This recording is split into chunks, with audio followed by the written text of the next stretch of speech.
legislations that are truly necessary and relevant to ease the burden of our countrymen.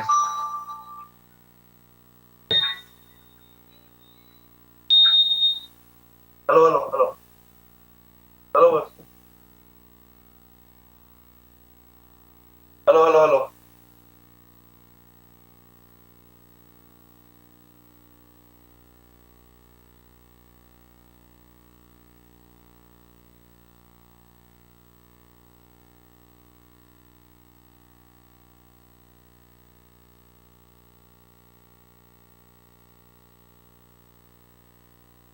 So that we can work together in peace and harmony. Help us, O Lord, to realize that true patriotism lies in working through a Christian way. Help all of us in the renewal of our faith in your words and teachings, as what has been done by our heroes and sisters. Please, the 18th Congress and our fatherland, grant us, O Lord, the courage and humility to accept and admit that true leaders needs to inspire the people not because of who they are, but because of their practices in your teachings of righteousness and moral conduct. This we ask through your Son, Jesus Christ, our Lord and Savior. Amen. Amen. And Father, Son, Thank you, Congressman Dugo. Please remain standing for the singing of the national anthem.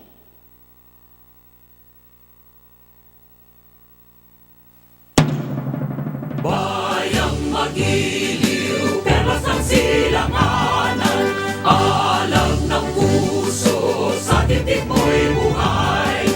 Lupang hinirang, duyan ka ng magiting, sa manlulupit, di ka pasisingil, sa dagat at bundok, sa simoy at sa langit mong baghaw, may nilang ang tula at awit sa paglayang minamahal. Ang kisap ng watawat mo'y tagumpay na nagtitigil, ang bituin at araw niya kailan pa may magdidilim. Lupa ng araw ng waraming pagsika, buhay ay langit sa piling mo. Aming ligaya na pag may mga atin, pagmamatay ng dahil sa'yo. Majority Leader, Mr. Speaker, I move that we take up reference of business and that the Secretary General be directed to read the same.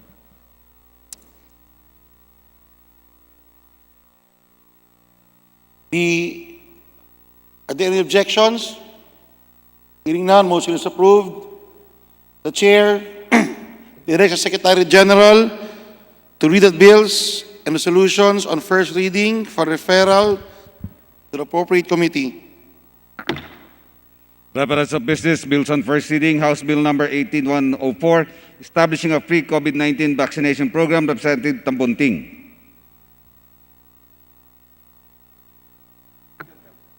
Health.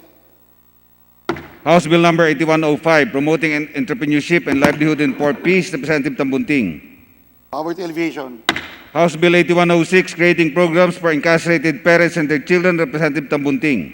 Justice. House Bill 8107, instituting the Medical Reserve Heroes Corps, Representative Olivares. Health. House Bill 8108, requiring the employment of qualified lifeguards, Representative Barba. Local government. House Bill 8109, declaring the province of Ilocos Norte as garlic capital, Representative Barba. Agri and food. House Bill 8110, declaring March 15 every year as National Frontliners Day, Representative Kimbo.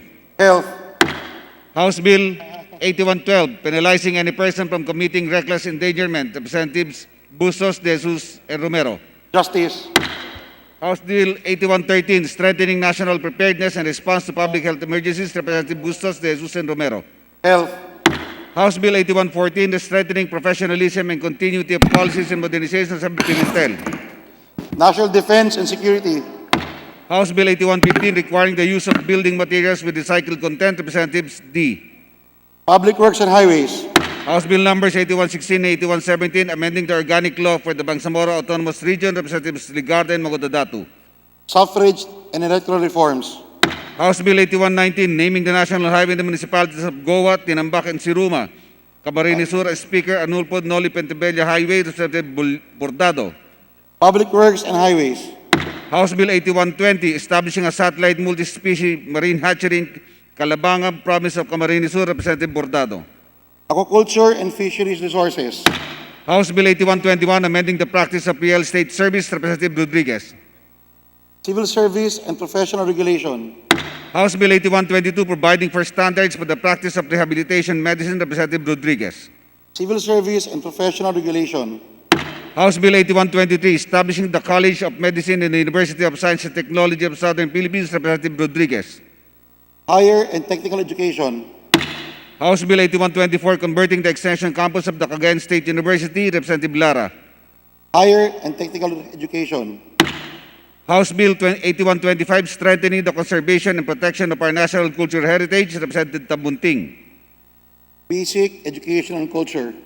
House Bill 8126, enhancing the resiliency and adaptability of farmers to adverse weather and climate events, Representative Tambunting. Agriculture and Food. House Bill 8127, repealing Article 247 of the Revised Penal Code, Representative Tambunting. Revision of Laws. House Bill 8128, protecting Filipinos from the harmful effects of trans fatty acids, Representative Tambunting. Health.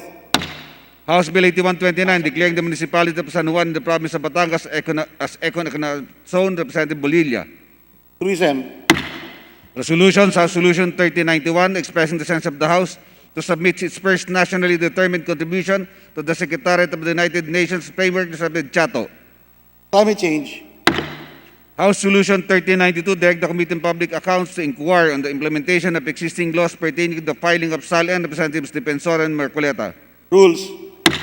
House Solution 3093, direct the Committees on Trade and Industry, Banks and Financial Intermediaries, Agriculture and Food and other appropriate committees of the House to conduct a joint investigation of the reported cases of investment scams, Representative Kalatbat. Rules. House Solution 3094, direct the appropriate committee to conduct an investigation on TESDA's low budget utilization, Representatives Campos, Marcoleta, Revilla, several others. Rules. House Solution 3095, directing the government of the Republic of the Philippines through the diplomatic efforts of the DFA to take further steps to recover from the government of the USA and preserve the Doctrina Christiana. Foreign Affairs. House Solution 3096, the Committee on Good Government and Public Accountability to inquire into the questionable receipt of private funding by the FDA, Representative Sabillanes, Swansea, Estrelita. Rules. Messages from the Senate, message dated December 1, informing the House of the Senate on November 25 passed House Bill 7722 with amendments, and Rules. message dated December 21, informing the House of November 26, the Senate designated Senators Cayetano, Recto, and Drilon as conferees to the Bicameral Conference Committee on the Second Provision of Senate Bill 1357. Rules. Communications, letter dated August 19 of Nuni A. Cantillo State Auditor 5, COA. Appropriations. Letters from several municipal mayors and provincial governors on the implementation relative to Bayanihan grants to cities. Appropriations.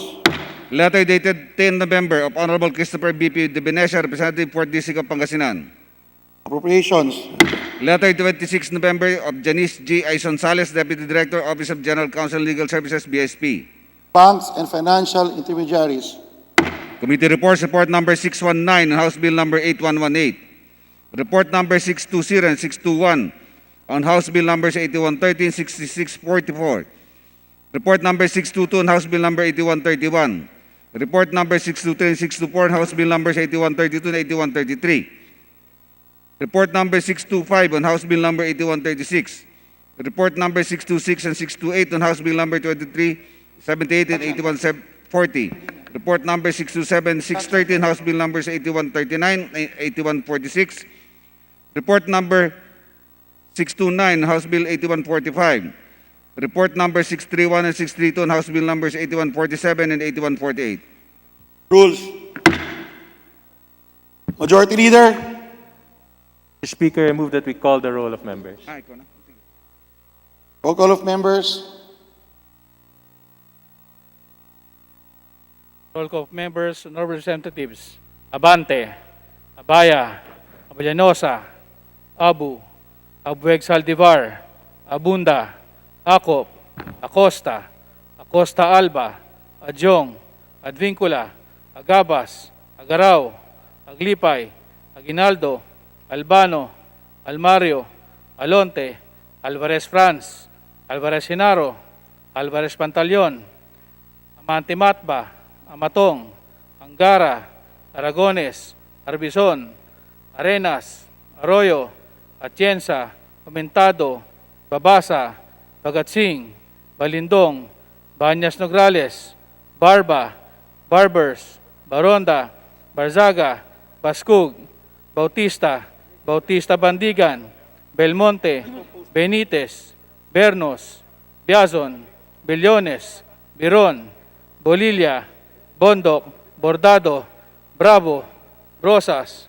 Bulot, Bustos, Kabatbat, Kabutsan, Cabredo, Cagas, Calderon, Ano yan? Calixto, Caminero, Campos, Canama, Caugdan, Cardema, Cari, Castelo, Castro Franz, Castro Prenil, Cayetano Alan Peter, Cayetano Maria Laarni, Celeste, Chato, Chipeco, Chungalao, Co Angelica, Co Elizaldi, Cuanco, Colyantes, Isologo, Cua, Quaresma, Cueva, Culyamat, Dagook, Dalipe, Dalog, Daza, De Jesus, De Venecia, Defensor Lawrence, Defensor Michael, De Los Santos, De Loso Montalya, Dimaporo Abdullah, Dimaporo Khalid, Duabit, Duhali, Duterte, Di Faustino Ino, Di Faustino Michael, Di Ian, Ebcas, Ecleo,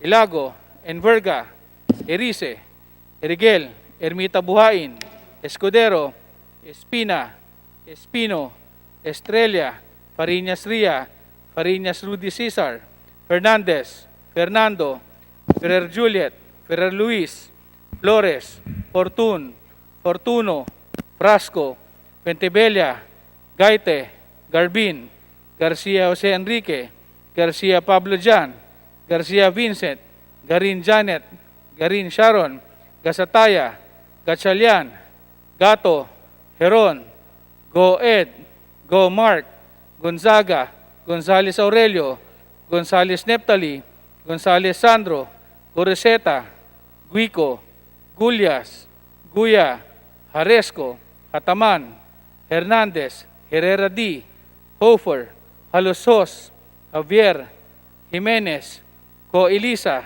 Ko Wilton, Kong Hun, Labad-Labad, Lacson, Lacson Noel, Lagman, Lagon, Lara, Lazatin, Liachon, Legarda, Lim, Lim Kai Chong, Lopez, Loyola, Lusutan, Macapagal Arroyo, Maceda, Madrona, Malapitan, Mangawang, Mangundadatu, Marcoleta, Mariano Hernandez, Marino, Marquez, Martinez, Matba, Matugas, Mendoza, Mercado, Momo, Natividad Naganyo, Nava, Nieto, Noel, Nograles Jericho, Nograles Juan, Nolasco, Nunez Malaniaon, Paminal, Olivares, Ong Jose, Ong Roni, Ordanes, Ortega, Uwano Dizon, Pacquiao Alberto, Pacquiao Rogelio, Padiernos,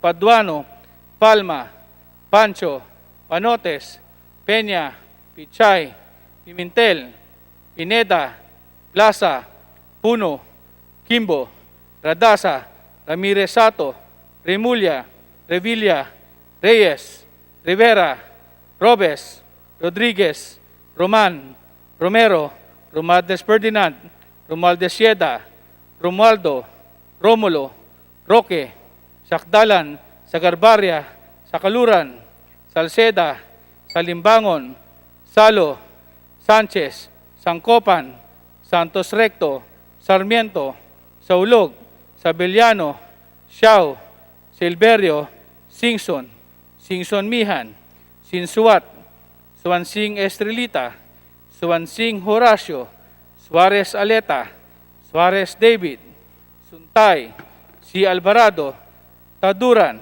Talyado, Tambunting, Tan Alaysa, Tan Angelina, Tan Samier, Tan Shari, Tan Cerny, Tijada, Tebes Arnolfo, Tebes Jose, Chanco, Tolentino, Torres Gomez, Tulfo, Tupas, Tutor, T. Alan, T. Diego, Umali Alfonso, Umali Maria Victoria, Unabia, Ungab, Uy Juliet, Uy Rolando, Valeriano, Balmayor, Vargas, Vargas Alfonso, Velasco, Veloso, Vergara, Villa, Villafuerte, Villanueva Eduardo, Villanueva Noel, Villar, Villarasa Suarez, Villarica, Villago, Yap Eric, Yap Victor, Yu, Zamora Ronaldo, Zamora Waikurat, Zarate, Zubiri.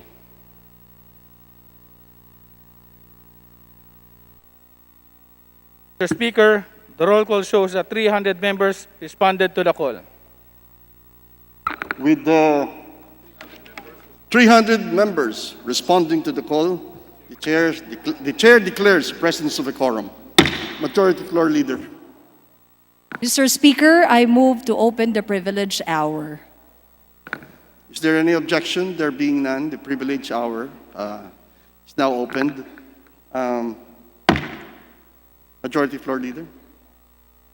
Mr. Speaker, the first to deliver his speech, privileged speech, is the Honorable David J.J. Suarez of the 2nd District of Quezon. I so move, Mr. Speaker. The distinguished gentleman from the 2nd District of Quezon is hereby recognized. Proceed, please.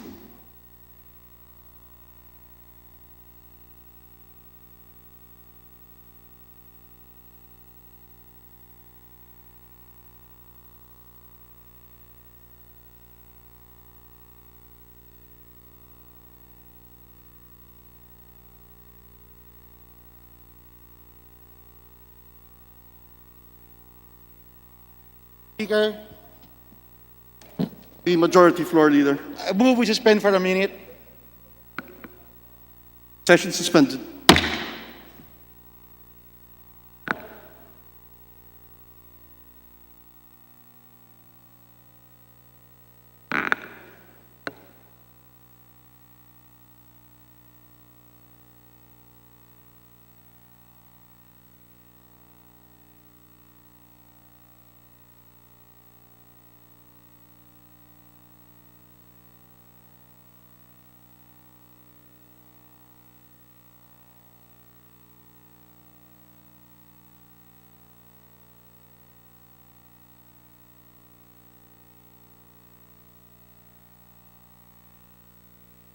Hindi, si Speaker muna.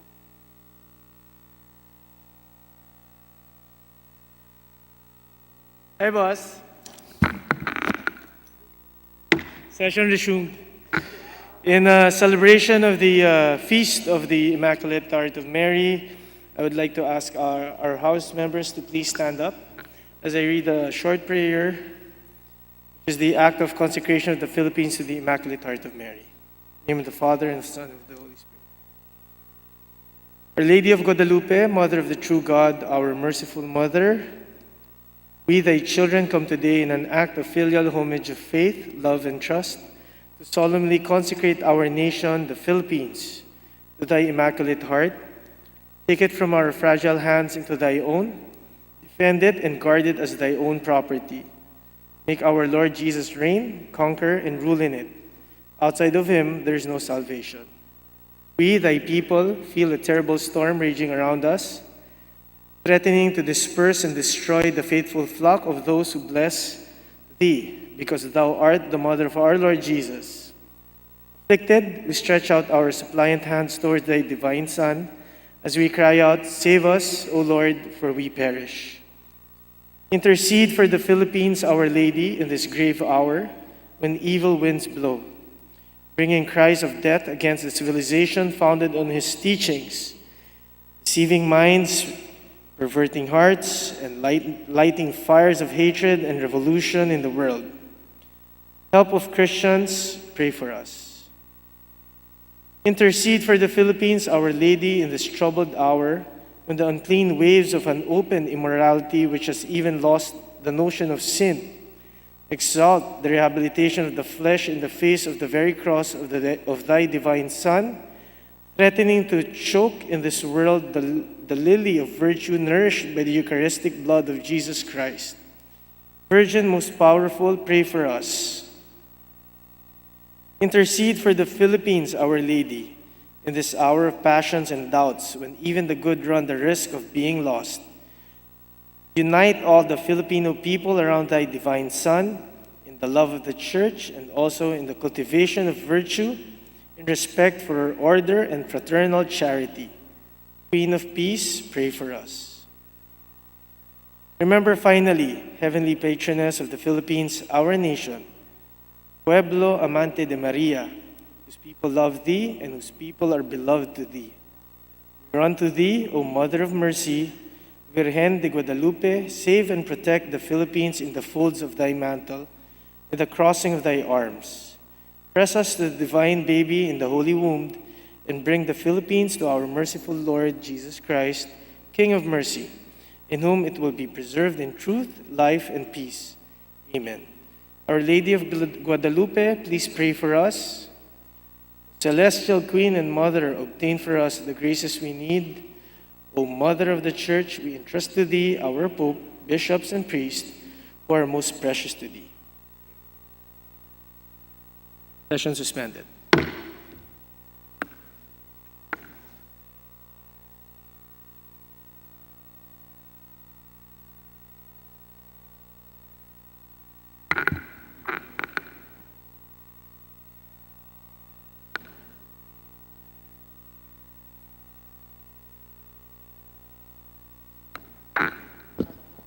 Session resumed. Majority Floor Leader. Mr. Speaker, since Representative Suarez is not yet online to deliver his privileged speech, I move instead that we recognize the gentleman from party list Bayan Muna, Representative Ferdinand Gaite, to avail of the privilege honor. The distinguished gentleman from Bayan Muna Party List is hereby recognized. Please proceed.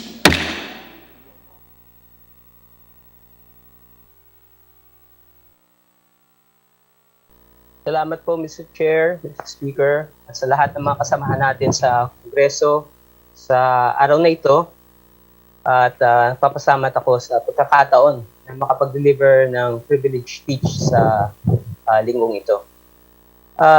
Mr. Speaker, ang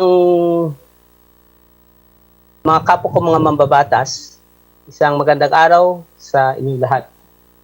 Ang kinatuwang ito ay nagsasalita upang ipanawagan ang kahilingan ng ating mga kapwa-kawani manggagawa sa loob ng pamahalaan. Ang partikular, ang mga kawaning kontraktual sa loob ng pamahalaan. Mr. Speaker, ngayong taon, kumakaharap tayo ng sunod-sunod na mga suliranin at krisis. Nariyan ang pagputok ng Bulkang Taal noong Enero, pagkalat ng COVID-19 pandemic nitong Pebrero at magkakasunod na malalakas na bagyo nitong mga nakaraang buwan. Dulot ng mga ito, labis na naghirap ang marami nating kababayan. Kasama na rito ang ating mga kasamahang empleyado sa gobyerno. Hindi ligid sa ating kalaman na napakalaki ang papel ng mga empleyado sa gobyerno na naghahatid ng serbisyo ng pamahalaan para sa ating mga kababayan. Hindi dadaloy ang anumang transaksyon ng gobyerno kung walang ating mga kasamahang pampublikong empleyado. Kaya nga kahit sa gitna ng pandemya, ay tuloy-tuloy nagtatrabaho ang mga ito at iba na nga ay tinamaan pa nga ng sakit ng COVID-19. Sa kabila ng panganib dulot ng pandemya, walang kapagurang nagtatrabaho pa din ang mga empleyado ng gobyerno upang matugunan ang pangangailangang serbisyo ng ating mga kababayan. Kabilang sa mga empleyadong ito ang 653, 86 na nasa ilalim na tinatawag na Job Orders o JO at Contract of Service o COS. mula sa iba't ibang ahensya ng pamahalaan. Mr. Speaker, sa kabila ng serbisyo at sakripisyo ng ating mga kasamang empleyado sa gobyerno, nagawang ang i-red tag pa nga ang mga ito ng mga opisyal ng pamahalaan. At nanguna nga pa itong NTF-LCAC o yung National Task Force to End Local Communist Armed Conflict at ng NICA, National Intelligence Coordinating Agency. Halimbawa, as we speak, may ginagawa ngayon ang NICA sa mga empleyado kasapi ng Social Workers Employees Association of the Philippines, ang DSWD, o Department of Social Welfare and Development, na pinaparatangang legal front daw sila ng CPP, NPA, NDF. Ang SWEAP DSWD po ay matagal ng miyembro ng COURAGE o Confederation for Unity, Recognition and Advancement of Government Employees na dati po ay nagsilbing tagapangulo. Mr. Speaker, mga kapwa ko mambabatas, hindi red tagging o panggigipit ang dapat sanang ginagawa ng pamahalaan sa mga empleyado ng gobyerno. At sa halip, dapat nga suklian ng gobyerno ang kasigasigan at kadakilaan ng ating mga empleyado sa pamamagitan ng pagbibigay ng maayos na benepisyo, tamang sweldo at trabahong regular. Ito ang panawagan ng mga ating JO at COS sa pamahalaan. Parapat din sana nakagyat na maibigay ang halagang 5,000 pesos na gratuity pay para sa mga JO at COS sa pagpasok sa ngayong pong Disyembre. Kung tutuusin, maliit na halaga lamang ito kung ikukumpara sa kanilang sakripisyo at serbisyo na inilaan lalo't higit ngayong panahon ng pandemya. Konti lang pong background, noong 2017 ay nagbigay ng gratuity pay ang Pangulong Rodrigo Duterte noong 2017 sa pamamagitan ng Administrative Order Number 2. At ang natanggap na 2,000 ay kakarampot lamang. And I would like to digress some more sapagkat yung binibigay nga, yung hinihingi nga nila ay napakaliit pa. Alam niyo po itong hawak kong kamatis, Mr. Speaker, ako po yung namamalengke.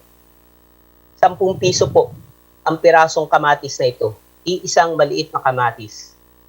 Alam niyo po yung halaga nitong siling itong hawak ko? 5 piso itong isang kakarampot na piraso or about 600 pesos per kilo. Yung hinihingi po ng ating mga kawani ay napakaliit. Sa tumataas sa presyo ng bilihin na ayon mismo daw sa Philippine Statistics Authority, umaabot ng 3.3% ang inflation rate for just this month, November, which is a large increase compared ng year-to-year inflation of the previous year na nasa 2% lamang, ay malinaw na tumataas ang mga presyo ng mga bilihin. Sa ganitong kalagayan, Mr. Speaker, at mga kapwa ko mababatas, nanawagan ng kinatawang ito. Sa kapulungang ito, nasuportahan natin ang sinusulong na nakagyat na pagbibigay ng 5,000 pisong gratuity pay para sa ating JO at COS ngayong Disyembre. Kasabay nito, panawagan din na tigil na ang nagaganap na red tagging sa hanay ng mga Bakabayan Block at iba pang mga mamamayan na ang layunin lang ay ipagtanggol at ipaglaban ang batayang karapatan ng mga mamamayan. Kaisa ng mga empleyado ng gobyerno, maraming salamat po, Mr. Speaker.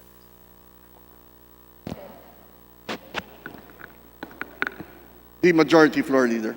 Mr. Speaker, I move that the speech of Representative Gaite be referred to the Committee on Rules. Is there any objection? There being none, the speech of the gentleman from Bayan Muna is hereby referred to the Committee on Rules. Majority Floor Leader.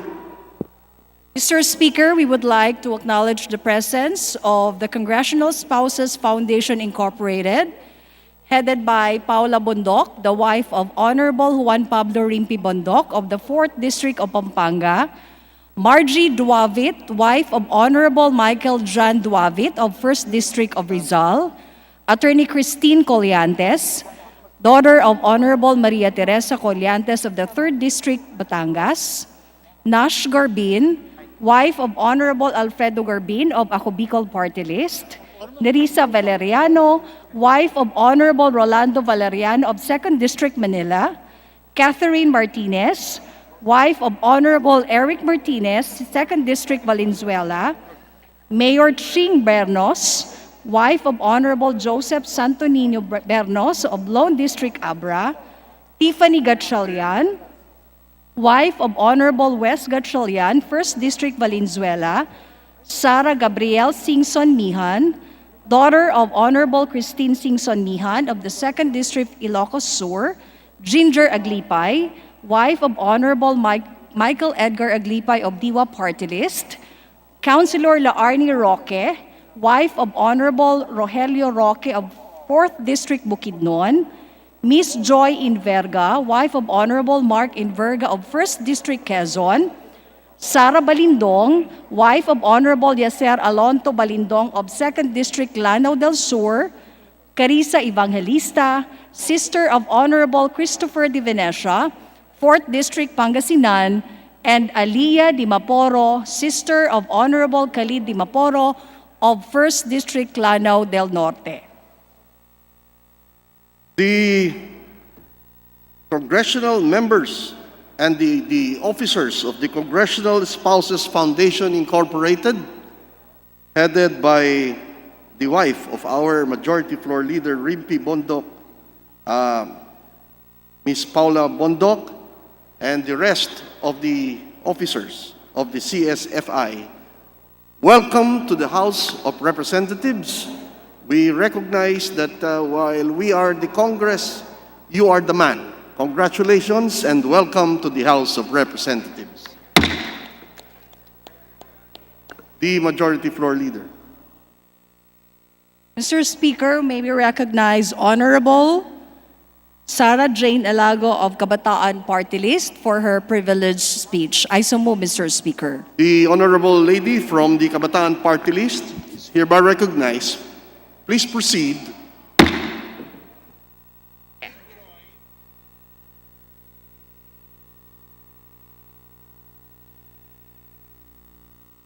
Maraming salamat, Mr. Speaker. I rise in a matter of personal and collective privilege to manifest the solidarity of this youth representation with the rest of the world in their people's struggles worldwide in observance of the Human Rights Day. Every year, on December 10, the day on which the United Nations General Assembly adopted the Universal Declaration of Human Rights in 1948. Mr. Speaker, let me begin by sharing the key findings of the Global Survey on Youth and COVID-19, which focused on 4 areas of impacts on young people, namely employment, education, training, mental well-being, rights, and voices. Mr. Speaker, based on the study by the Global Initiative on Decent Jobs for Youth, this report explores young people's actions with regards to social activism and crisis response behaviors, as well as their perceptions and experience of policy measures. The analysis is based on 12,605 responses received from people aged 18 to 34 years old. The sample comprised primarily of young workers with a tertiary level education and students. And these are the key findings. First, the aspirations and the realization of rights are an integral part of a young person's mental well-being and play an important role in determining a successful transition into decent work. 38% of young people globally are uncertain of, and 16% are fearful about their future career prospects. Young people, similarly to many vulnerable groups, have often had difficulty accessing their rights. The pandemic and its associated safety measures have exacerbated the vulnerabilities of young people in accessing their human rights. 1 in 3 young people had noticed a significant impact on their right to participate in public affairs. More than 1 in 4 young people, that's about 27%, stated that the pandemic, the COVID-19 pandemic, has significantly impacted their right to freedom of religion or belief. Also, nearly 1 in 4 young people reported a significant impact on their right to information. A greater impact on these rights, Mr. Speaker, is associated with lower mental being. Meanwhile, on social activism and youth behaviors, over 1 in 4 young people reported a high degree of engagement in volunteerism and making donations towards the COVID-19 response, with only small gender differences observable. And all these, according to the International Labor Organization, finds that the impact of the pandemic on young people to be systematic, deep, and disproportionate. It has been particularly hard on young women, younger youth, and youth in lower-income countries. Young people are concerned about the future and their place within it. Mr. Speaker, I present this before our fellow lawmakers to highlight the need for solidarity as well as national concerted efforts to address these global challenges that require global solutions. Napakarami pong mga binubuksan na mga espasyo ng mga debate, diskusyon, mga talakayan ngayon tungkol sa remote education, sa blended distance learning, sa seguridad ng trabaho, pagkakaroon ng disenteng sahod, at gayon din sa mga prospects ng employment at graduate education. Kaya nga naman, napakahalaga sa bawat kabataan at mga kababayan natin ang makapagsalita sa mga issues at mga concerns na kinakailangan para tayong mga policy makers, mga lawmakers, legislators, mga public servants ay mabibigyan ng gabay tungkol sa mga susunod na hakbang na ating gagawin hinggil sa pagtitiyak ng pagpapalakas ng sistema ng kalusugan, ng paglilikha ng mas maraming opportunities sa trabaho at sa kabuhayan, at gayon din sa iba't ibang mga pagkakataon upang mapaunlad, hindi lang ang sarili, kundi ang buong community, ng buong pamilya. But, Mr. Speaker, the vilification and the criminalization of youth dissent and activism through red and terrorist tagging have been the biggest obstacles to the full enjoyment of these fundamental rights and freedoms by young Filipinos today.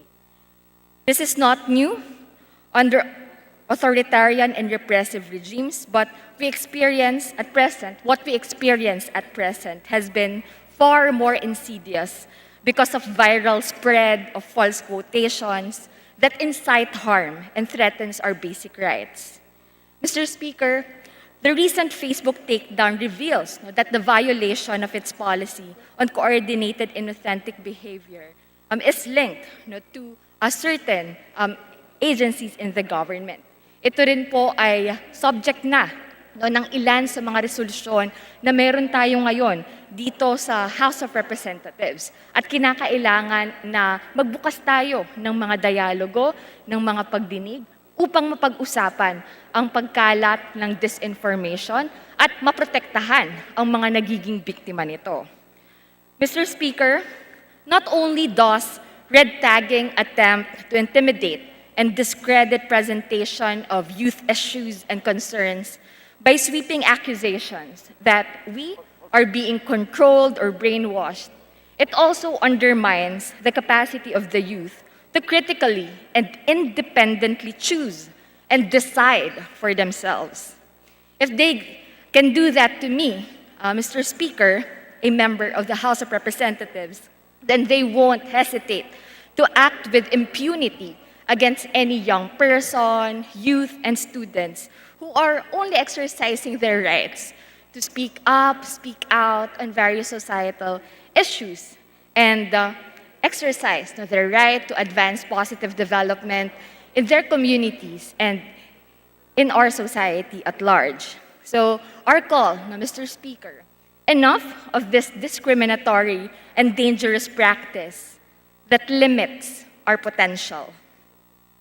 Stop the crackdown on the exercise of rights. We must defend the right of the young people to act for change. And Kabataan Party List, Mr. Speaker, pledges to stand up for not only our own rights, but the rights of others, our fellow Filipino people. Let us defend and uphold the rights that protect us all and paves the path to a better future. Ito rin po ang batayan ng kung bakit tayo ay naninindigan na kinakailangan na ang nasa puso ng paggawa ng ating mga batas upang ito ay maging patas. Pakikinggan natin ang iba't ibang mga sektor, pakikinggan natin at gagamitin natin ng mainam yung diversity na meron tayo pagdating sa mga views, sa opinions, sa mga insights, sa mga recommendations upang mapagyaman ang ating mga pinapasa at mga pinapanukala na mga batas at iba't iba pang mga hakbang dito sa Kongreso. Kaya, Ginoong Speaker, sa darating na December 10, Human Rights Day, ang kabataan ay mangunguna na tumindig para sa karapatang pantao, ipagtanggol ang kalayaang pang-akademiko at idagdag ang kanyang boses para sa panawagan ng marami pa nating kababayan para sa kalusugan, sa trabaho, sa kabuhayan, aksyong pangklima at ang kinakailangan na mabuting pamamahala at pagtatanggol ng soberanya ng ating bansa. Maraming salamat at mabuhay ang mga human rights defenders. Greetings of support and solidarity on Human Rights Day. Maraming salamat din po sa inyo, distinguished lady from Kabataan Party List, the Majority Floor Leader. Thank you, Mr. Speaker. There being no other member who wishes to interpolate the Honorable Ilago, I move that we refer her privileged speech to the Committee on Rules for its appropriate action. So moved, Mr. Speaker. Is there any objection? There being none, motion is approved. Speaker, I move that we close the period of privileged speech, or privilege hour. Is there any objection? There being none, motion is approved. Majority Floor Leader. Speaker, I move for the consideration on third reading of House Bill number 852. For this purpose, may I request that the Secretary General be directed to read the title of the bill and thereafter call the roll for nominal voting. So move, Mr. Speaker. The Secretary General is hereby directed to read the title of the bill. Please proceed. Mr. Speaker, I withdraw the motion, Mr. Speaker. Speaker, I withdraw my motion to... Motion is withdrawn. Session suspended.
The Majority Floor Leader.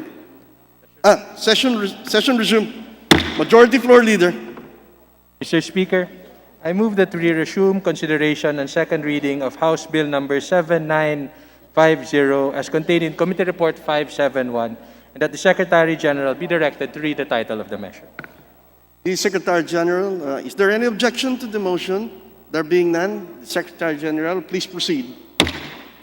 House Bill 7950, an act creating a system of partnership between local governments and civil society organizations through the establishment of a People's Council in every local government unit, prescribing its powers and functions and providing for its participation in the local sanggunian and local boards, councils, committees, task force, or similar work groups. The Majority Floor Leader. Mr. Speaker, the parliamentary status is that we are in the period of sponsorship and debate, with the chairperson of the Committee on People's Participation, Representative Rita Robes, sponsoring the measure. However, there being no member of the House who wishes to interpolate our sponsor, I now move that we terminate the period of sponsorship and debate. Is there any objection? There being none, motion is approved. Majority Floor Leader.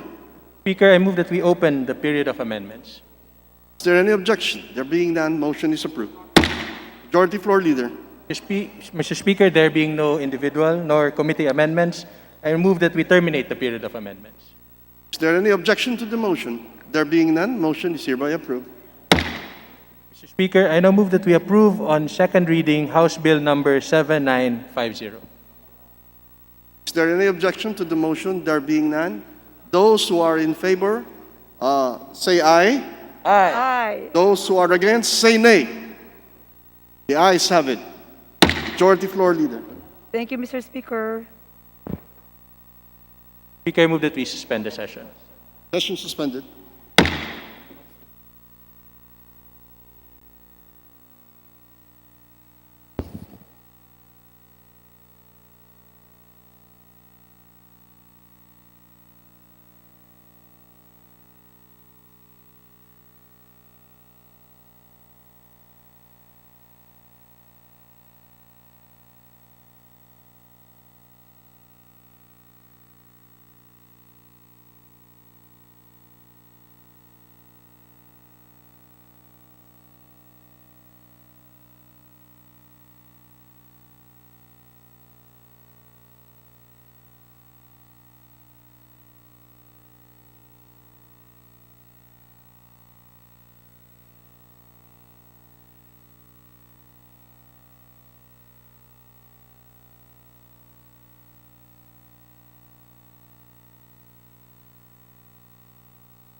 Session resumed. The Majority Floor Leader. Mr. Speaker, I move that we consider bills under the calendar of business. Pursuant to our rules, allow me to put forth an omnibus motion for the consideration of the following. House Bill number 8040 under Committee Report 602. House Bill number 8041 under Committee Report 603.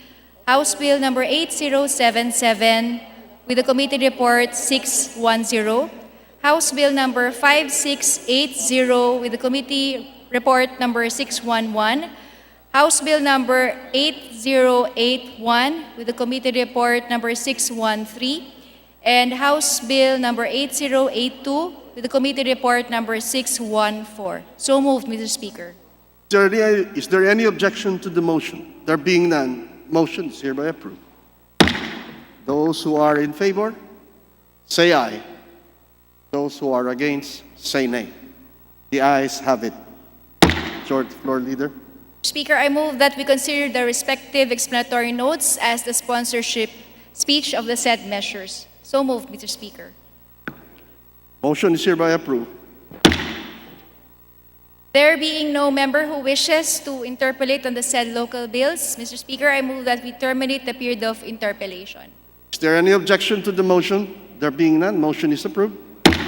Majority Floor Leader. I move that we open the period of amendments and approve the committee amendments, if any, as contained in the respective committee reports of the aforementioned bills. So moved, Mr. Speaker. Chair hears no objection. Motion is hereby approved. The Majority Floor Leader. Mr. Speaker, there being no individual amendments, I move that we terminate the period of amendments. There being no, is there, the Chair hears no objection. Motion is hereby approved. Majority Floor Leader. Mr. Speaker, I move that we vote on second reading the following House bills: 8040, 8041, 8077, 5680, 8081, and 8082. So moved, Mr. Speaker. Is there any objection? There being none, those who are in favor, say aye. Those who are against, say nay. The ayes have it. The following bills that were read is hereby approved on our second reading.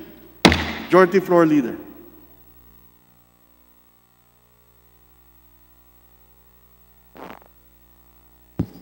Mr. Speaker, I move that we resume consideration of House Bill 7749 as contained in Committee Report 524.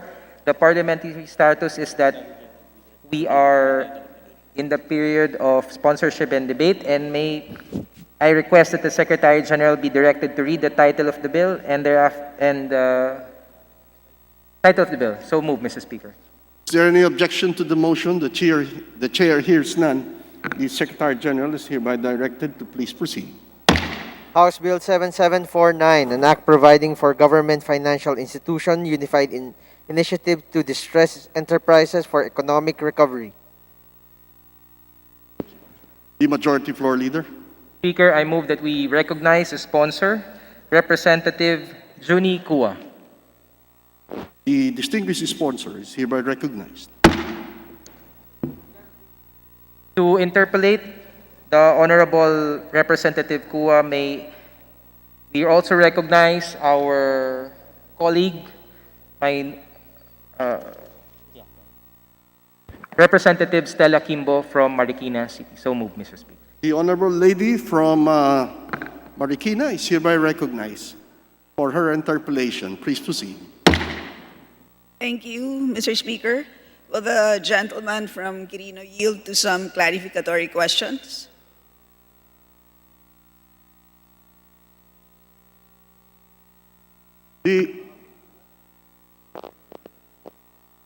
Will the distinguished sponsor please will respond?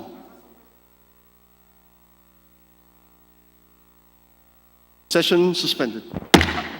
I am muted, Mr. Speaker. Yeah. Session resumed. Thank you for unmuting me. Yes. Will the distinguished sponsor yield to some questions? Willingly and with pleasure, Mr. Speaker. The lady from Marikina, please proceed. Mr. Speaker, one of the primary objectives of the bill is the creation of a special holding company for purposes of ensuring that certain companies, those that are strategically important companies, remain solvent, especially during and after the pandemic. In other words, the special holding company is a bailout company owned by government. And this special holding company is a joint venture between the Land Bank of the Philippines and Development Bank of the Philippines. So, Mr. Speaker, good sponsor, is this a faithful representation of the guide bill? With no offense meant, Mr. Speaker, Your Honor, while in essence, the objective is properly described, I'd like also to clarify that this is not intended to bail out, because bailing out would have much wider negative implication. A bailout would mean we are bailing out something that may be very, very difficult to rehabilitate. So, in essence, that is my comment to the gentle lady who has described the objective very succinctly, Mr. Speaker. Thank you, Mr. Speaker. I note that clarification. I'd like to ask, Mr. Speaker, what's the mechanism for identifying strategically important industries? The bill would indicate that this would include but would not be limited to agriculture, construction, education, food industry, healthcare, infrastructure, low-cost and socialized housing, manufacturing, power and energy, product distributor/retailer, services, tourism and hospitality, transportation and logistics, water and sanitation, and other industries to be identified. So I'd like to know what particular sectors are we contemplating as being priority sectors? So perhaps, Mr. Speaker, I'd also like to note that while agriculture, healthcare, and food industry are nationally significant, especially during the pandemic, these sectors are unlikely to have companies facing solvency problems because these were considered as essential sectors. And therefore, during the lockdown, they were allowed to operate and therefore not adversely affected by COVID. In fact, agriculture is the only sector that grew in the last 2 quarters. So yun po, Mr. Speaker, yan lang ang katanungan ko, paano ina-identify ang tinatawag na strategically important sectors? Well, the term strategically important companies is well defined in the bill. If I may refer to the gentle lady who has the chance also to read the substitute bill, it clarifies the meaning of strategically important company, which would, of course, as he has aptly enumerated, would include those companies. But I think, in essence, these are companies that have high economic returns or high employment potentials, and this would also include companies that would have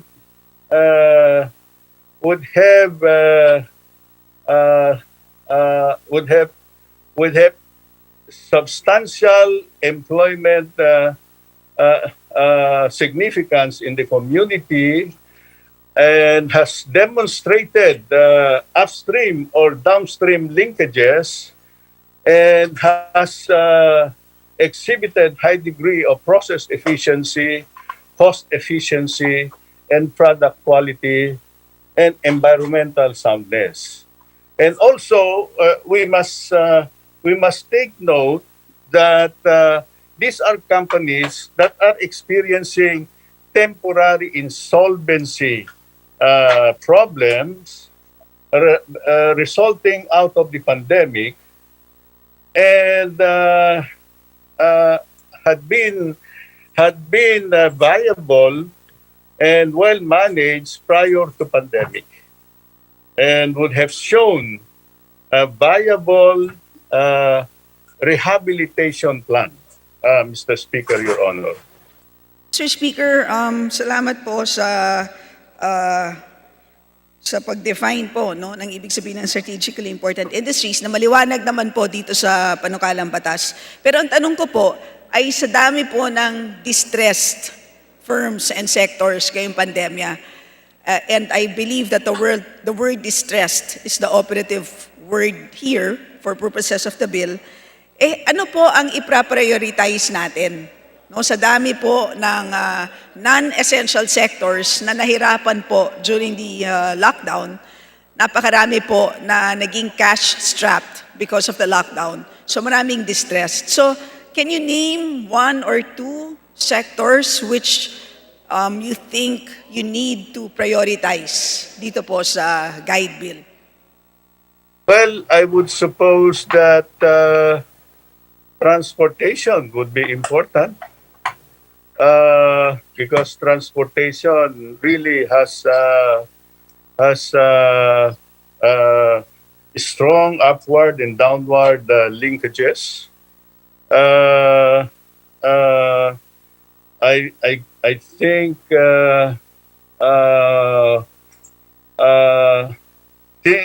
industry related to tourism, I think, would also be very important. Again, the employment significance of tourism cannot be overemphasized, Mr. Speaker, Your Honor. So I suppose, Mr. Speaker, dahil nabanggit niyo po ang transportation and tourism, malamang po kasama po dito ang airlines. Dito po sa listahan ng priority distressed firms. If there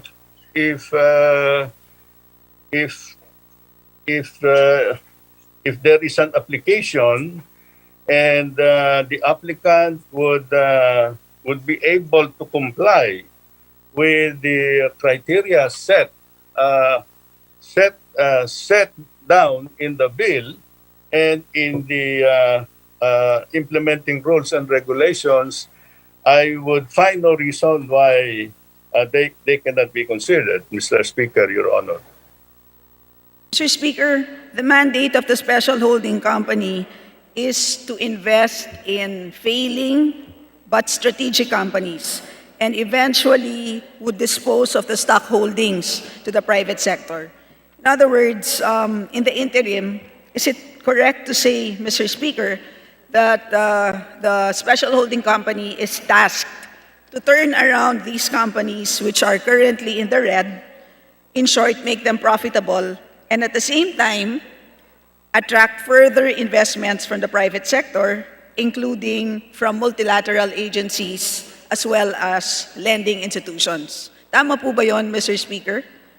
Tama po yun. I completely agree with the appreciation of the gentle lady. It is the intention of the bill to really put up the mechanism as an interim measure because we're trying to save companies which have proven to be very viable prior to the pandemic, but is experiencing insolvency problem because of the pandemic. So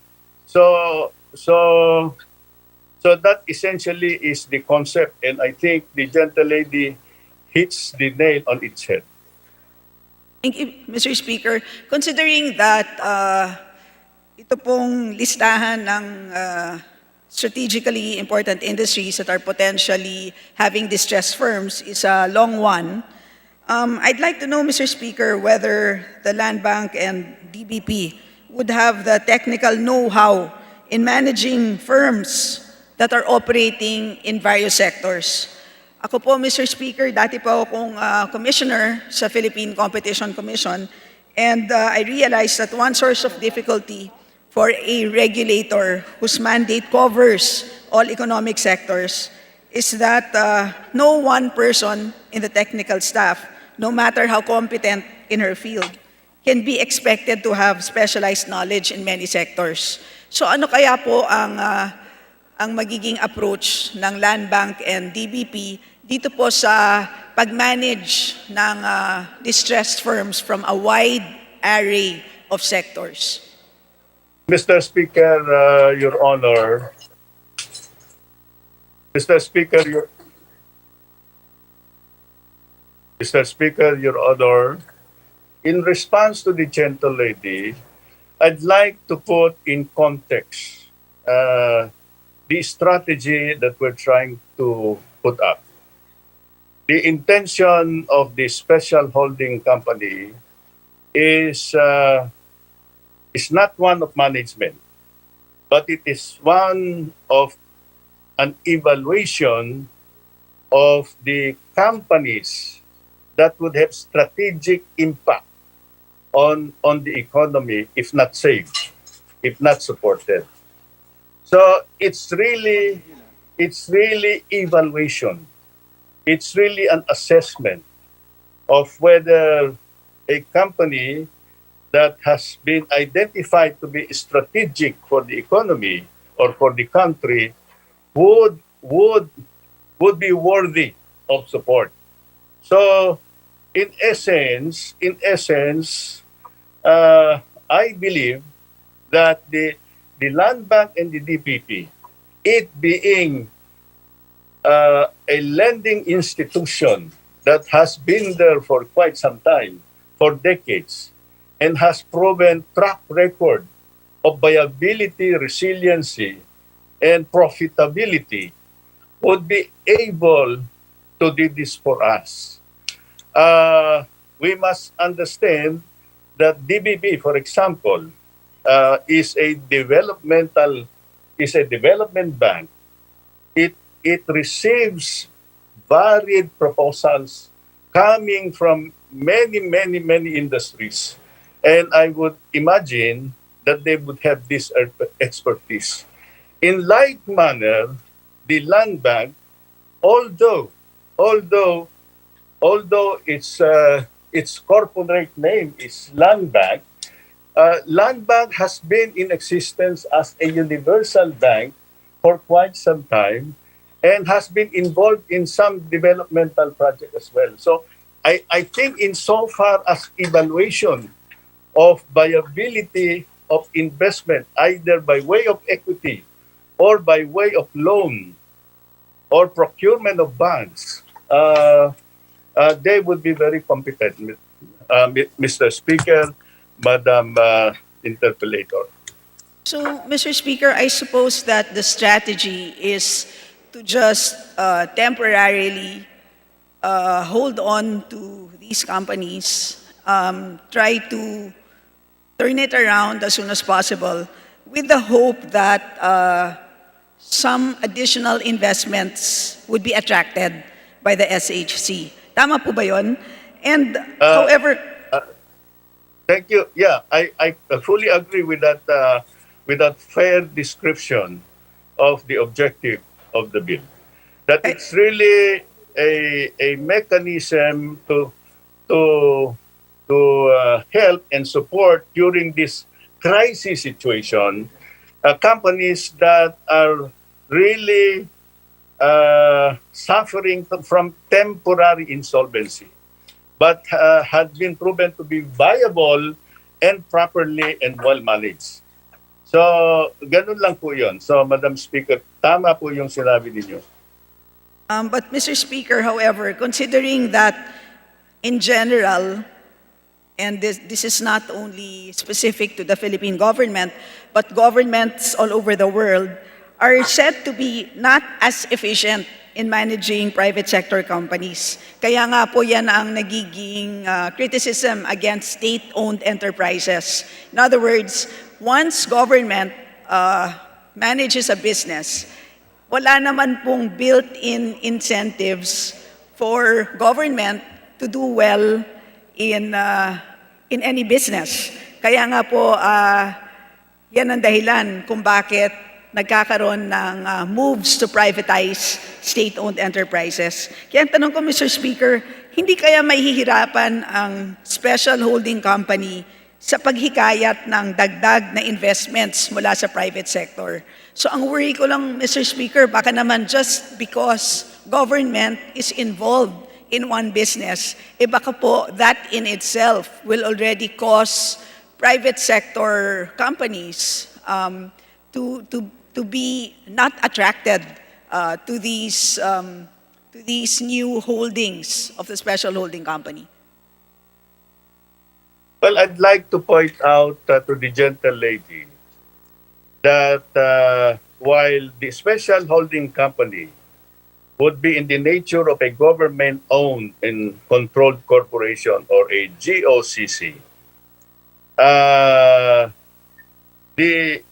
what really counts is whether the investing company or the company to which government capital will be placed would be managed well or not, because the purpose of the special holding company is not really to manage.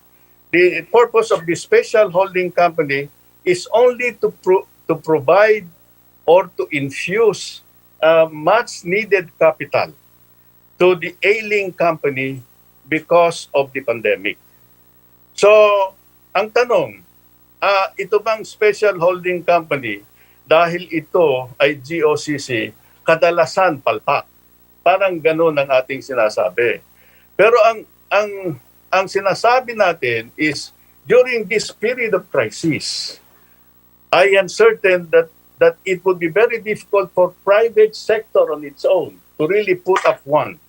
Or if they would like, then we will encourage that, in fact. But we are putting this in place as a mechanism to generate confidence.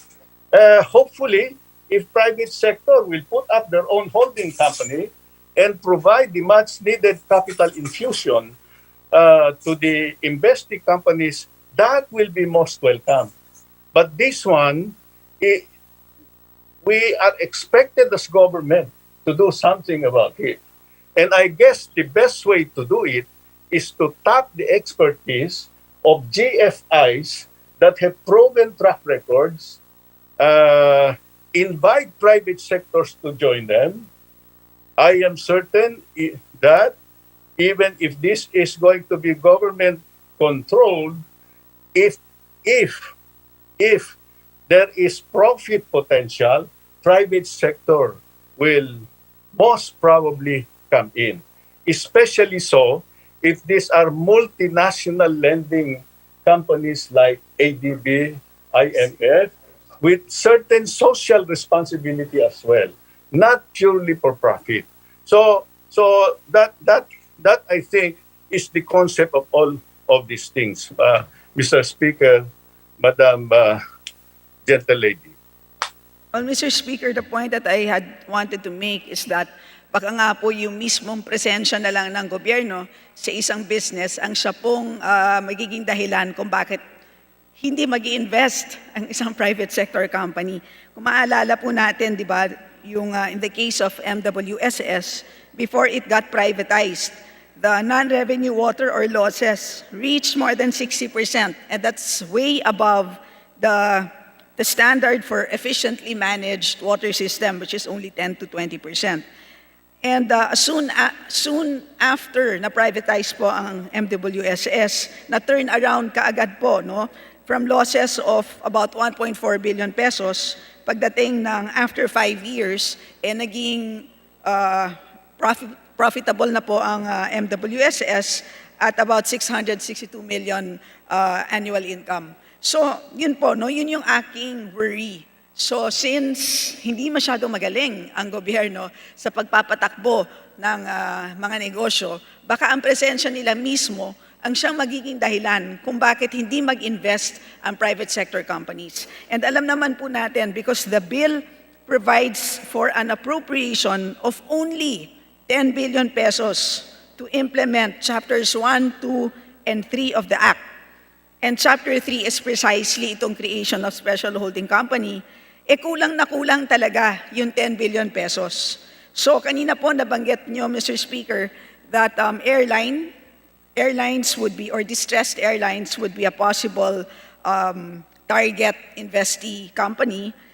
But based on publicly available reports, sa aking rough computations, we will need at least 50 billion pesos to help distressed airlines. So hindi talaga kasya yung 10 billion pesos na ina-appropriate ng bill na to.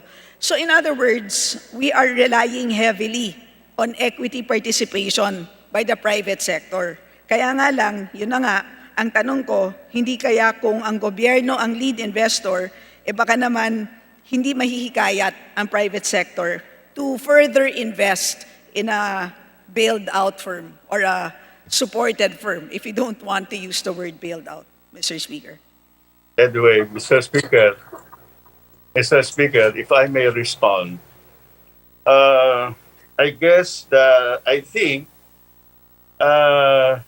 the trust of the gentle lady is that because of the track record of government, private sector may not want to join. Now,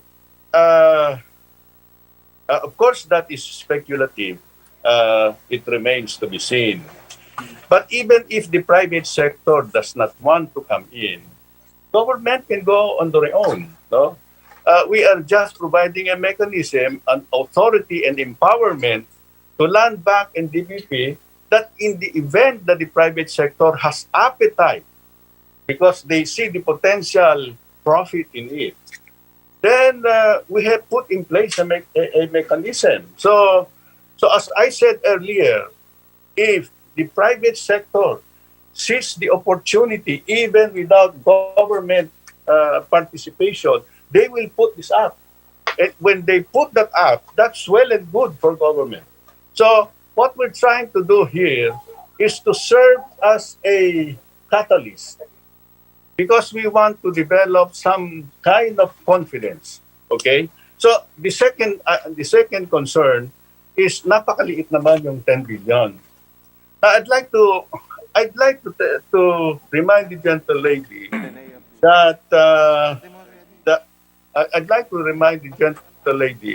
that earlier on in the Bayanihan, we have included in the Bayanihan bill a provision for I think about 40 billion to include Philippine Guarantee Corporation, all together working as a team, infusing capital to Land Bank and DPP. And this 10 billion would be an augmentation. And this augmentation can be focused also on the additional mandate of this special holding company through the Land Bank and DBP. So I'd like to point out as well that government is not really thinking of something very gargantuan because government really cannot do that. What it intends to do is really to just set up the mechanism, probably identify a number of really critical, strategically important companies to help. No, so it is not really expected that government alone, by infusing this much of capital, will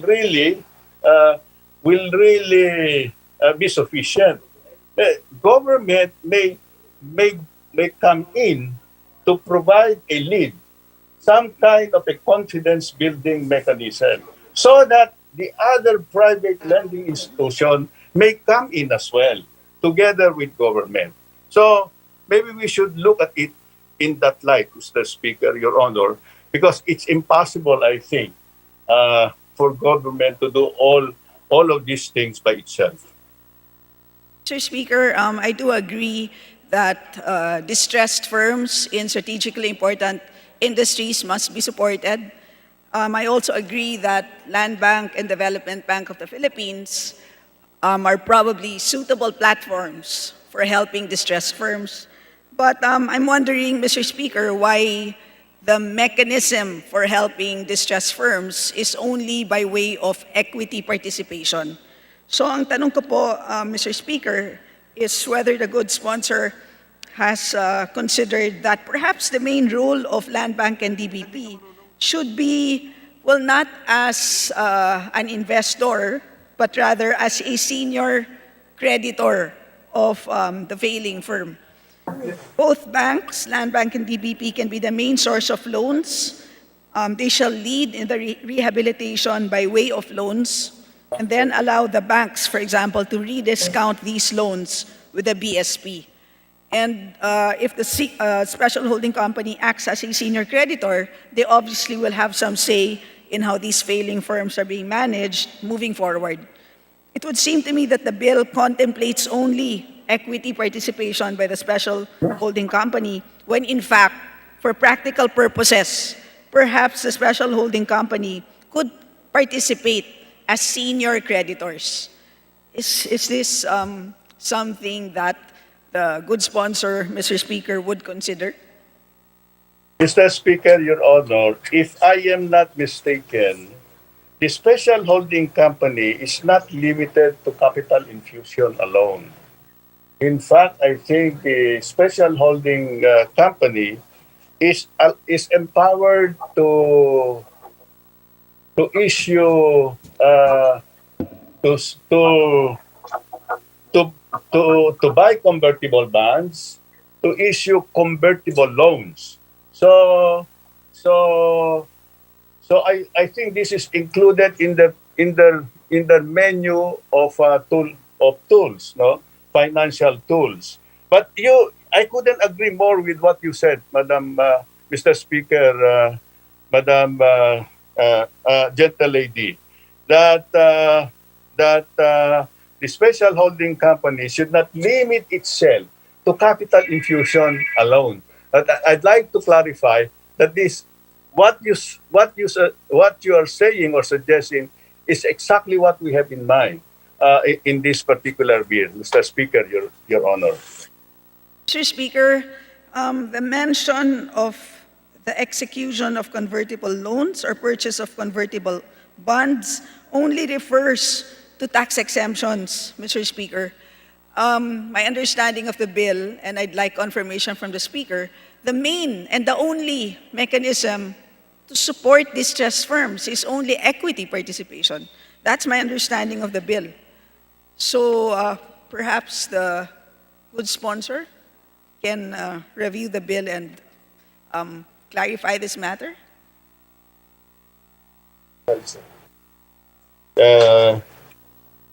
Mr. Speaker, Your Honor, let me go over my copy of the bill.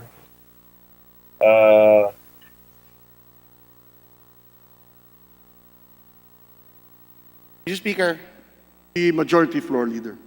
Speaker, while the distinguished sponsor is going over his fact sheet, I move we suspend consideration of House Bill number 7950. So move, Mr. Speaker. Is there any objection? The Chair hears none. Motion is hereby approved. The Majority Floor Leader.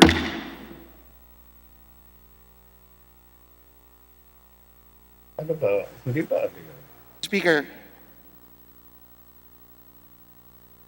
I move we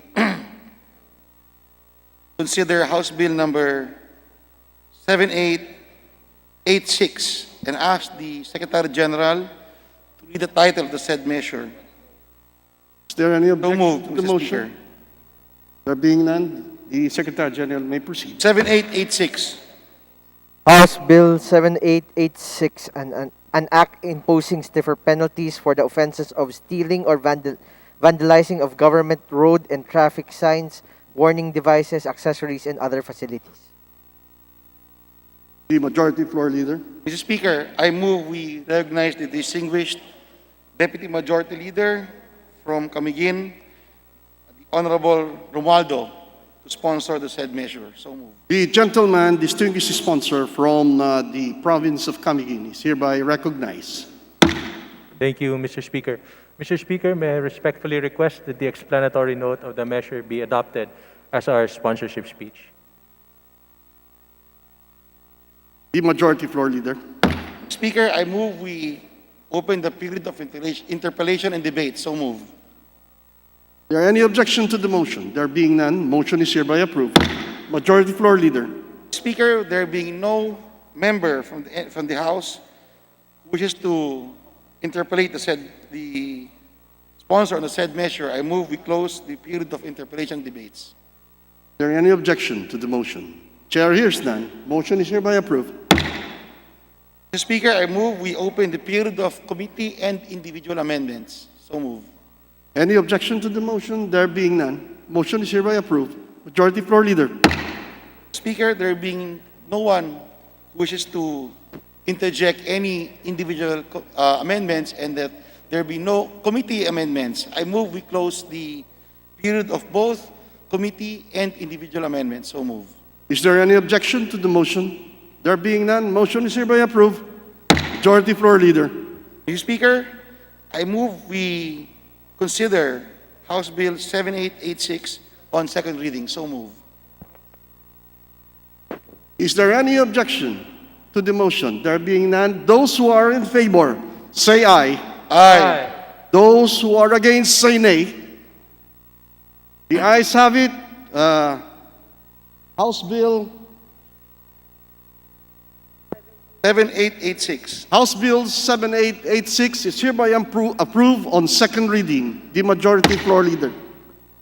Mr. Speaker, I move we consider House Bill number 7951 and request the Secretary General to read the title of the said measure. So move. Please, is there any objection to the motion? The Secretary General, please proceed. House Bill number 7951, an act providing for protection of remittances of overseas Filipino workers. The Majority Floor Leader. Speaker, I move we recognize the Honorable Deputy Majority Leader, X.J. Romualdo from the province of Camiguin. The Sponsor the said distinguished measure. sponsor, the gentleman from Camiguin, is hereby recognized. Thank you, Mr. Speaker. Mr. Speaker, I again respectfully request that the explanatory note of the measure be adopted for our sponsorship speech. Is there any objection? There being none, motion of the distinguished sponsor is hereby approved. Majority Floor Leader. Speaker, I move we open the period of interpellation and debates. So move. Is there any objection to the motion? The chair hears none. Motion is hereby approved. Majority Floor Leader. Speaker, there being no member of the House who wishes to interpellate, I move we close the period of interpellation and debate. So move. Is there any objection? Chair hears none. Motion is approved. Majority Floor Leader. Speaker, I move we open the period of committee amendments. So move. Is there any objection to the motion? Chair hears none. Motion is approved. Majority Floor Leader. Speaker, there being no committee amendments, I move we close the period of committee amendments. So move. Is there any objection? Chair hears none. Motion is hereby approved. Majority Floor Leader. Mr. Speaker, I move we open the period of individual amendments. So move. Is there any objection? Chair hears none. Motion is hereby approved. Majority Floor Leader. Speaker, there being no member in the House who wishes to interject any individual amendments, I move we close the period of individual amendments. So move. Is there any objection? Chair hears none. Motion is approved. Majority Floor Leader. Speaker, I move we vote for second reading House Bill number 7951. So move, Mr. Speaker. Is there any objection to the motion? Chair hears none. Those who are in favor say aye. Aye. Those who are against say nay. House Bill 7951 is hereby approved on second reading. The Majority Floor Leader. Speaker, I move we suspend for a minute. Session suspended.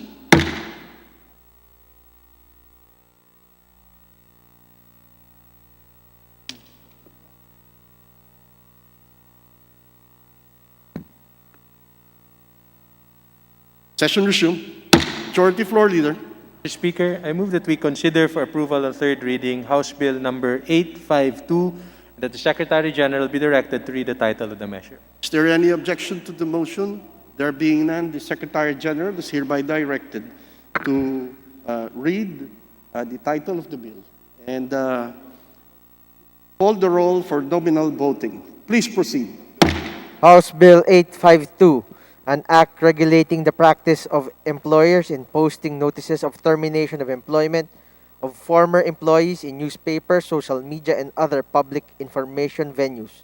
Roll call of members. In consideration of House Bill 852, Abante, Abaya, Abel Llanosa, Abu Exaldivar, Abunda, Acop, Acosta, Alba, Adjong, Advincula, Agabas, Agaraw, Aglipay, Aguinaldo, Albano, Almario, Alonte, Alvarez Franz, Alvarez Senaro, Alvarez Pantaleon, Amante Matba, Amatong, Angara, Aragones, Arbison, Arenas, Arroyo, Atienza, Umentado, Babasa, Bagatsing, Balindong, Baños Nograles, Barba, Barbers, Baronda, Berzaga, Bascug, Bautista Bandigan, Belmonte, Benitez, Bernos, Biason, Billones, Biron, Bolilla, Bondok, Bordado, Bravo, Brosas, Bulot,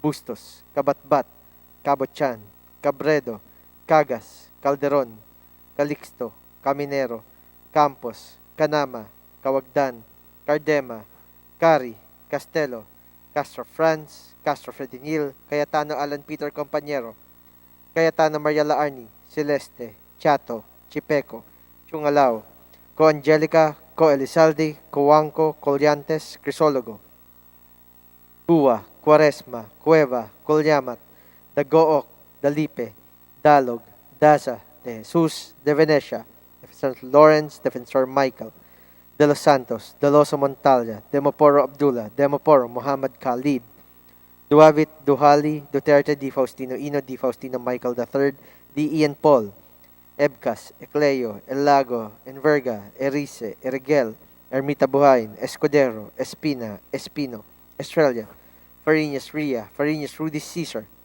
Fernandez, Fernando, Fer Juliet, Fer Luis, Flores, Fortuno, Frasco, Fuentebella, Gaite, Garbin, Garcia Jose Enrique, Garcia Pablo Jan, Garcia Vincent, Garin Janet, Garin Sharon, Gesataya, Gatchalian, Gato, Heron, Goed, Gomark, Gonzaga, Gonzales Aurelio Dong, Gonzales Neptali, Gonzales Sandro, Goroseta, Gico, Gulyas, Guya, Haresco, Hataman, Hernandez, Herrera D, Hofer, Halusos, Javier, Jimenez, Co Elisa, Co Wilton, Konghun, Labad-Labad, Lacson, Lacson Noel, Lagman, Lagon, Lara, Lasatin, Liachon, Legarda, Lim Kaichong, Lopez, Loyola, Losotan, Macapagal Arroyo, Maceda, Madrona, Malapitan, Mangawang, Magundadato, Marcoleta, Mariano Hernandez, Mariño, Marquez, Martinez,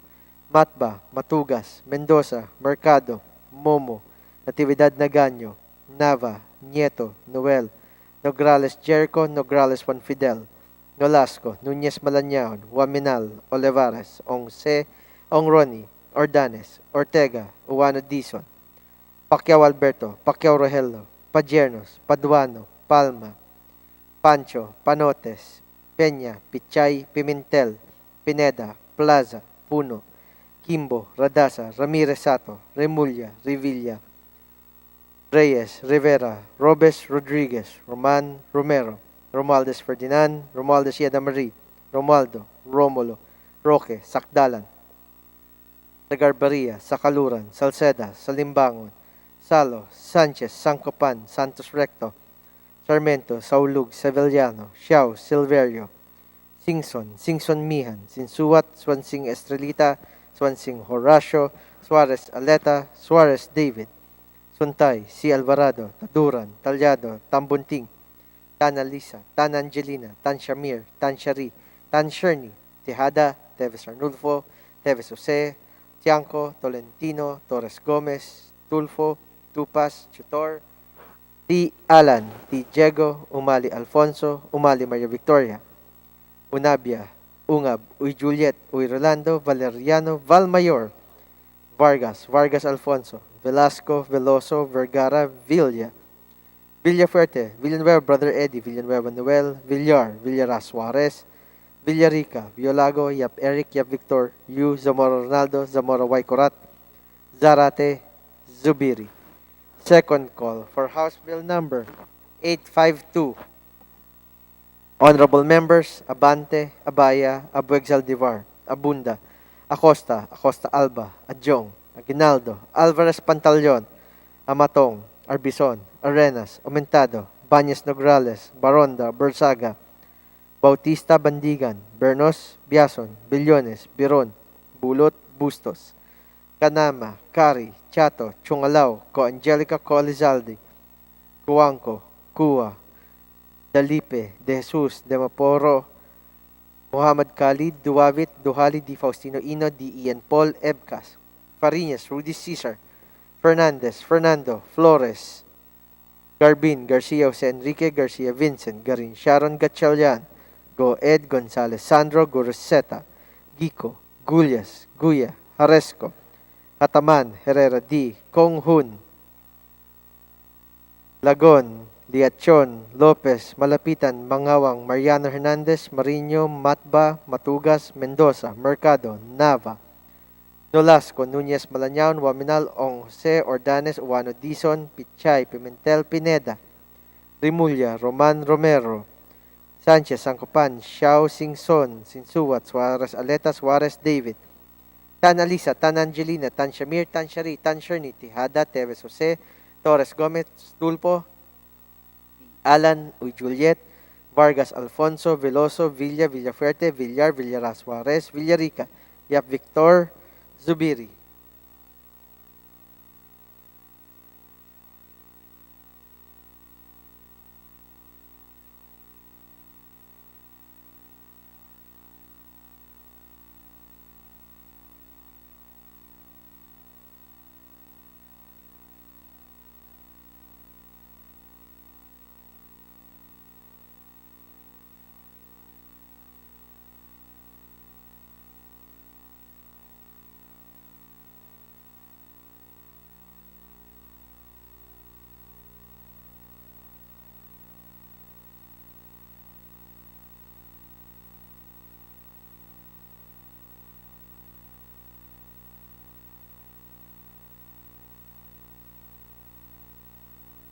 With 193 members voting in the affirmative and none in the negative and no abstention, House Bill number 852 is hereby approved on third and final reading.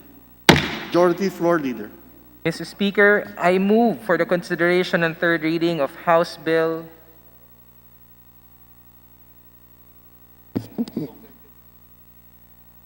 I withdraw my motion, Mr. Speaker.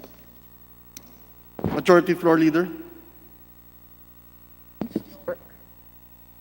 Explanation of vote for House Bill 852. Honorable Gaite. The distinguished gentleman, Honorable Gaite, is hereby recognized. Salamat po, Mr. Speaker. Bumoto po ng oo ang kinatawang ito sa House Bill 852, bagamat may mga ilang reserbasyon. Una, bagamat nire-regulate ang pagpapalimbag ng notice of termination ng mga employers, naglagay pa rin ng mga pagkakataon na kahintulutan nito, tulad ng violation supposedly on 1, serious dishonesty, 2, grave misconduct, 3, falsification of documents, and 4, conviction of a crime involving moral turpitude. Secondly, mababa din ang penalty na 10 to 50,000, and we believe, Mr. Honor, na hindi ito masyadong effective na deterrent. Kung kaya't sana po na ang mga loopholes na ito kasama yung penalty ay magawa ng paraan para hindi pa rin maabuso ang ganitong nagaganap sa ating mga manggagawa. Salamat, Mr. Chair. Thank you. Maraming salamat po, distinguished gentleman from Bayan Muna Party List. The Majority Floor Leader. Mr. Speaker, again, I move for consideration and third reading of House Bill number 7660. For this purpose, may I request the Secretary General be directed to read the title of the bill and thereafter to call the roll for nominal voting. So Are moved. there any objection to the motion? There being none, the Secretary General is hereby directed to read the number and the title of the bill. Please proceed. And proceed with the nominal voting. Calling the roll for the nominal voting. House Bill 7660, an act declaring the municipality of San Jose in the province of Batangas as the egg basket of the Philippines. Roll call of members in consideration of House Bill number 7660.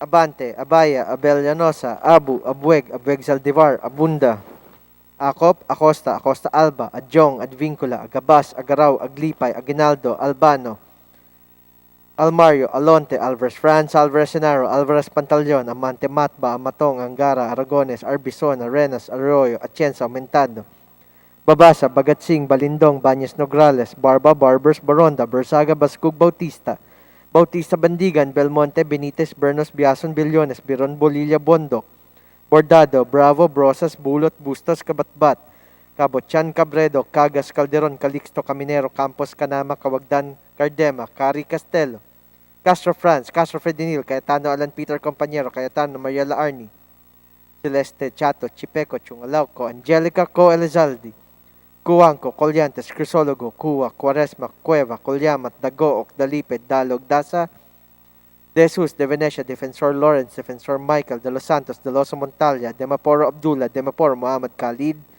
Duavit, Dohali Duterte, Di Faustino Ina, Di Faustino Michael III, Di Ian Paul, Ebcas, Ecleo, Elago, Enverga, Erice, Erigel, Ermita Buhain, Escudero, Espina, Espino, Estrella, Fariñas, Ria, Fariñas, Rudy Cesar, Fernandez, Fernando, Fer Juliet, Fer Luis, Flores, Fortun, Fortuno, Frasco, Fuentebella, Gaite, Garbin, Garcia, Jose Enrique, Garcia, Pablo Jan, Garcia, Vincent, Garin Janet, Garin Sharon, Gasataya, Gatchalian, Gato, Herongo, Edgo, Mark, Gonzaga, Gonzales, Aurelio, Don Gonzales, Neptali Gonzales, Sandro, Guraseta, Gico, Gulyas, Guya, Haresco, Ataman, Hernandez, Herrera D, Hofer, Luso, Xavier Jimenez, Ko, Elisa, Ko Wilton, Konghun, Labad, Labad, Lacson, Noel, Lagman, Lagon, Lara, Lasatin, Liachon, Legarda, Lim, Kaichong, Lim, Lopez, Loyola, Losotan, Makapagal Arroyo, Maceda, Madrona, Malapitan, Mangawang, Magundadato, Marcoleta, Mariano Hernandez, Marino, Marquez, Martinez, Matba, Matugas, Mendoza, Mercado, Momo, Natividad, Naganyo, Nava, Nieto, Noel, Nograles, Jericho, Nograles, Juan Fidel,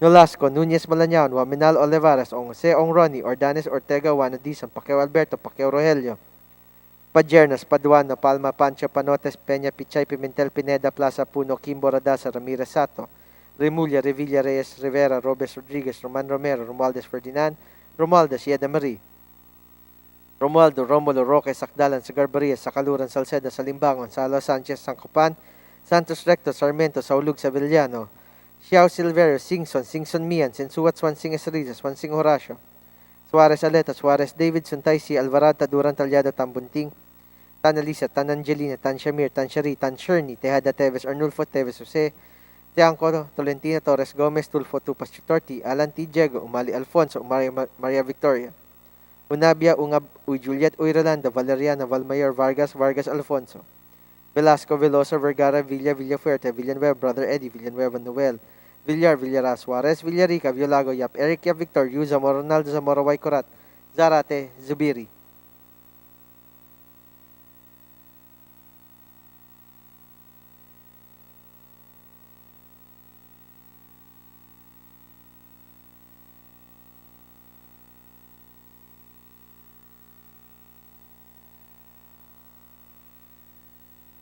Second call for House Bill number 7660. Abante, Abaya, Abeg, Saldivar, Abunda, Acosta, Alba, Jong, Aguinaldo, Alvarez Pantaleon, Amatong, Arbison, Arenas, Aumentado, Baños Nograles, Baronda, Bersaga, Bautista Bendigan, Bernos, Billones, Biron, Bulot, Bustos, Kanama, Kari, Chungalauco, Angelica, Coelizaldi, Cuangco, Cuwa, De Jesus, Demaporo Abdullah, Demaporo Muhammad Khalid, Duavit, Duhalid, Di Faustino Ina, Di Ian Paul, Ebcas, Fariñas, Rudy Cesar, Fernandez, Fernando Flores, Garbin, Garcia, Jose Enrique, Garcia, Vincent, Garin Sharon, Gatchalian, Go, Ed, Gonzales, Sandro, Goroseta, Gico, Gulyas, Guya, Haresco, Hataman, Konghun, Lagon, Liachon, Lopez, Malapitan, Mangawang, Mariano Hernandez, Marino, Matba, Matugas, Mendoza, Mercado, Nava, Nolasco, Nunez, Malañaon, Waminal, Ong Jose, Ordanes, Uwano, Dizon, Pichay, Pimentel, Pineda, Remulla, Reyes, Roman, Salimbangon, Sanchez, Sancopan, Singson, Sinsuat, Suarez Aleta, Suarez David, Tan Alisa, Tan Angelina, Tan Shamir, Tan Sherny, Tejada, Teves Jose, Torres Gomez, Tulfo T. Alan, Uy Juliet, Vargas Alfonso, Velasco Veloso, Villa, Villafuerte, Villar, Villara, Suarez, Villariga, Yap Victor, Zubiri.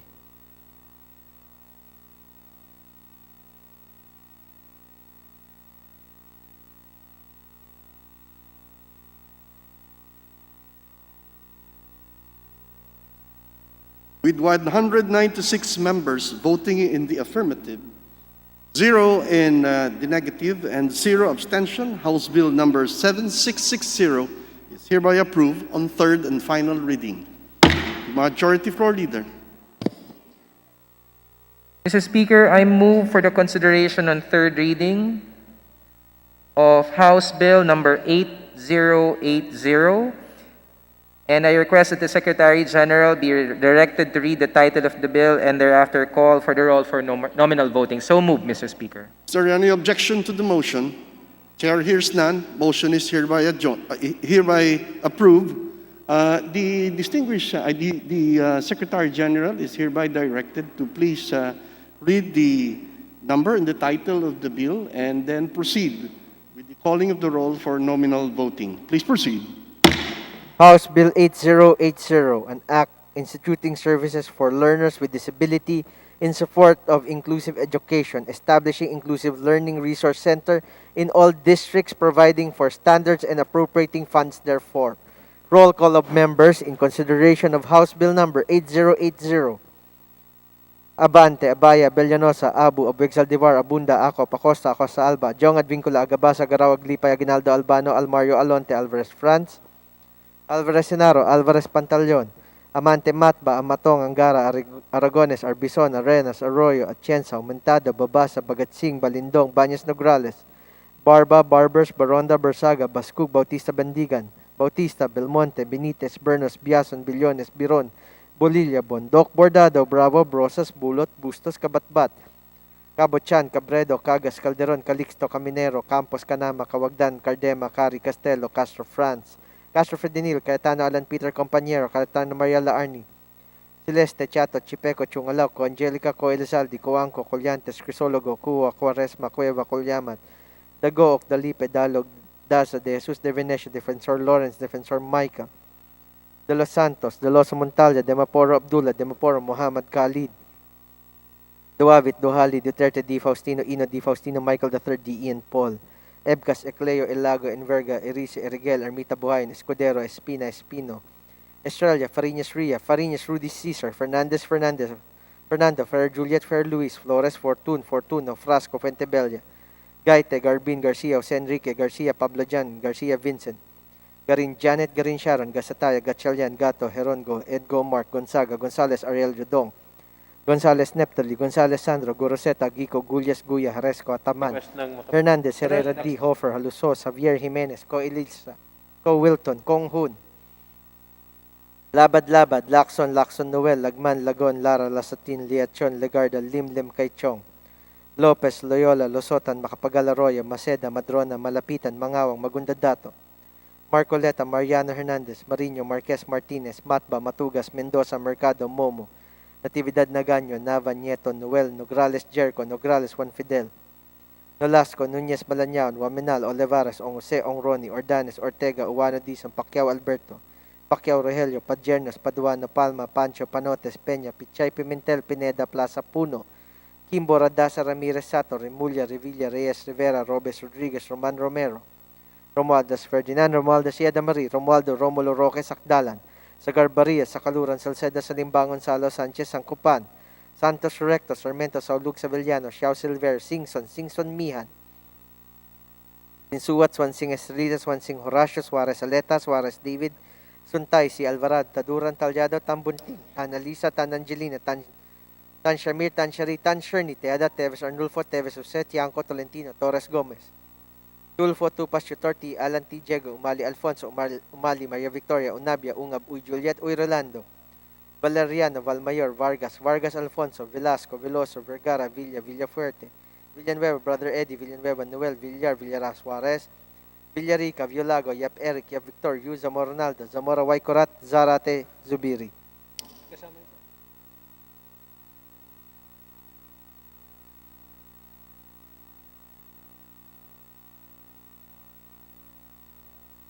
Second call for House Bill number 8080. Honorable members Abante, Abaya, Abueg Saldivar, Abunda, Acosta, Alba, Adjong, Aguinaldo, Alvarez Pantaleon, Amatong, Arbizon, Arenas, Aumentado, Baños Nograles, Baronda, Bersaga, Bautista Bandigan, Bernos, Biason, Billones, Biron, Bulot, Bustos, Kanama, Kari, Chato, Chungalaw, Ko Angelica, Ko Elzaldi, Ko Wangko, Kuwa,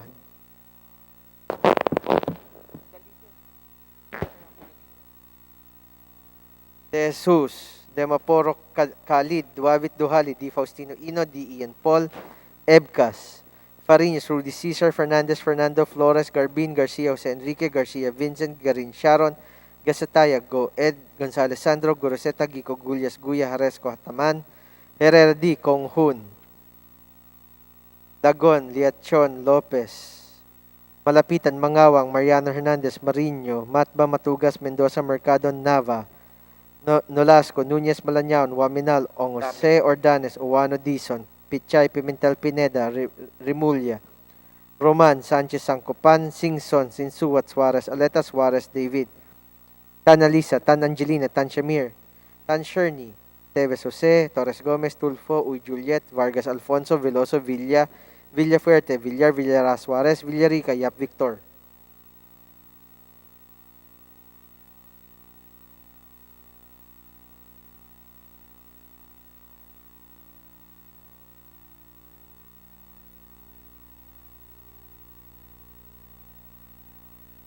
With 197 members voting in the affirmative, 0 in the negative, and 0 abstention, House Bill number 8080 is hereby approved on third and final reading. The Majority Floor Leader. Speaker, I move for the consideration on third reading of House Bill number 7835. And for this purpose, may I request that the Secretary General be directed to read the title of the bill and thereafter to call the roll for nominal voting. So moved, Mr. Speaker. Is there any objection? Chair hears none. The Secretary General is hereby directed to read the number and the title of the bill and proceed with the calling of the roll for nominal voting. Proceed. House Bill 7835, an act requiring for the full disclosure of lobbying activities in the government sector, repealing for the purpose Republic Act number 1827, entitled An Act Regulating Lobbying in the Congress of the Philippines and in the Commission on Appointments and providing penalties therefor. Roll call of members in consideration of House Bill number 7835.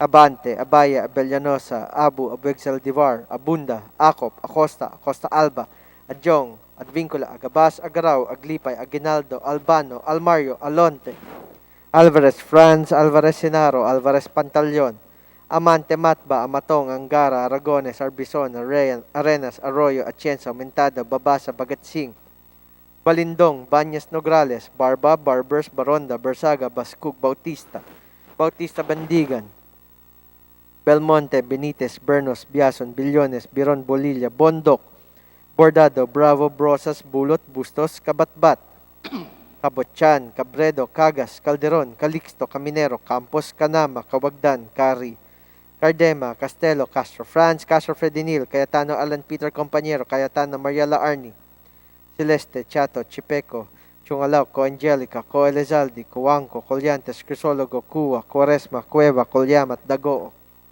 Dalipe, Dalog, Dasa de Jesus, De Venecia, Defensor Lawrence, Defensor Michael, De Los Santos, De Los Montalya, Demaporo Abdullah, Demaporo Muhammad Khalid, Duavit Duhali, Duterte, Di Faustino Ina, Di Faustino Michael III, Di Ian Paul, Ebcas, Ecleo, Elago, Enverga, Erice, Erigel, Ermita Buhain, Escudero, Espina, Espino, Estrella, Farinas Ria, Farinas Rudy Cesar, Fernandez, Fernando, Ferrer Juliet, Ferrer Luis, Flores, Fortun, Fortuno, Frasco, Fuentebella, Gaite, Garpin, Garcia, Jose Enrique, Garcia, Pablo Jan, Garcia, Vincent, Garin, Janet, Garin, Sharon, Gasataya, Gatchalian, Gato, Herongo, Edgo, Mark, Gonzaga, Gonzales, Aurelio, Dong, Gonzales, Neptali, Gonzales, Sandro, Goroseta, Gico, Gulyas, Guya, Haresco, Hataman, Hernandez, Herrera D, Hofer, Haluso, Xavier Jimenez, Ko Elisa, Ko Wilton, Kong Hun, Labad Labad, Lacson, Lacson Noel, Lagman, Lagon, Lara, Lasatin, Liachon, Legarda, Lim Kaichong, Lopez, Loyola, Losotan, Macapagal Arroyo,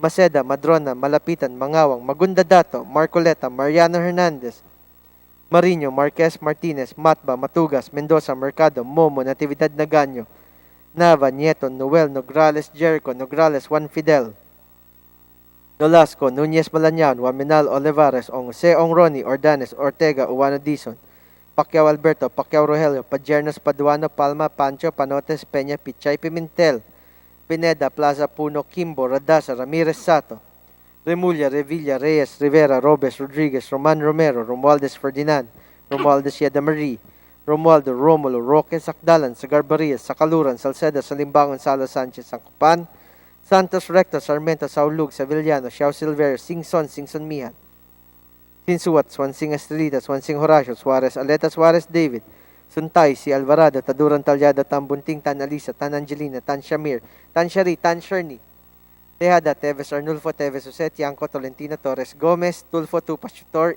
T. Alan T. Diego, Umali Alfonso, Umali Maria Victoria, Unabia, Ungab, Uy Juliet, Uy Rolando, Valeriano, Valmayor, Vargas, Vargas Alfonso, Velasco, Veloso, Vergara, Villa, Villafuerte, Villanueva, Brother Eddie, Villanueva, Noel, Villar, Villara Suarez, Villarica, Violago, Yap Eric, Yap Victor, Yu, Zamora Ronaldo, Zamora Waycorat, Zarate, Zubiri.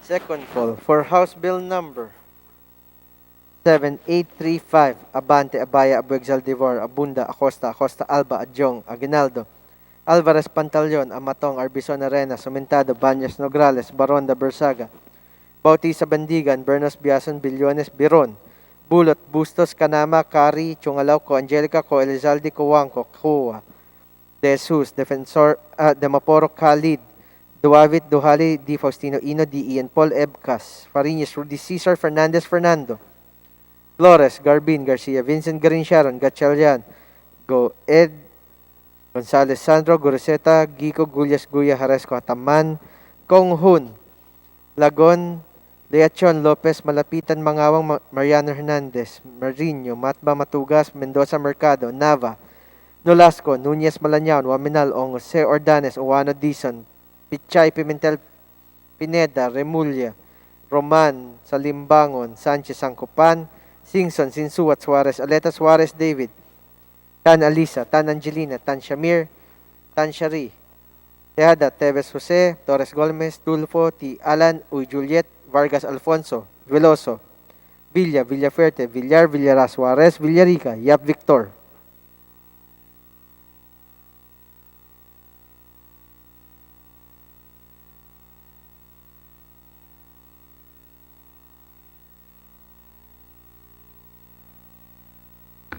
With 193 members voting in the affirmative, 6 in the negative, 0 abstention, House Bill number 7835 is hereby approved on third and final reading.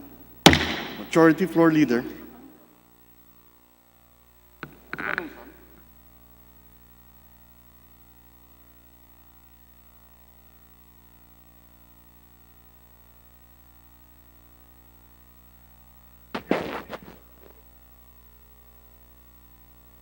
The Majority Floor Leader. Mr. Speaker, I move that the Secretary General be directed to immediately transmit to the Senate the bills that we approved this afternoon on third reading. Is there any objection to the motion? There being none, the Secretary General is hereby directed to do so. Majority Floor Leader. Mr. Speaker, I move that we approve the Journal number 11, dated December 1st and 2nd, 2020. So move, Mr. Speaker. Is there any objection? Chair hears none. Motion is hereby approved. Speaker, I move for additional Mr. Speaker, I move that we take up additional reference of business and direct the Secretary General to read the title of House Resolution and House Bill. So move, Mr. Speaker. Is there any objection? Chair hears none. Secretary General is hereby directed to read the additional reference of business. Additional reference of business, resolution, House Solution 3097, urging the DBM and the DOH to immediately provide funds and release the hazard pay and special risk allowance to all health workers, Representatives Gaiteg, Saratek, Guliamat, Castro, Brosas, and Ilago. To the Committee on Appropriations. House Solution 3098, condemning the proliferation of targeted misinformation and red tagging, Representative Tambunting. To the Committee on Rules.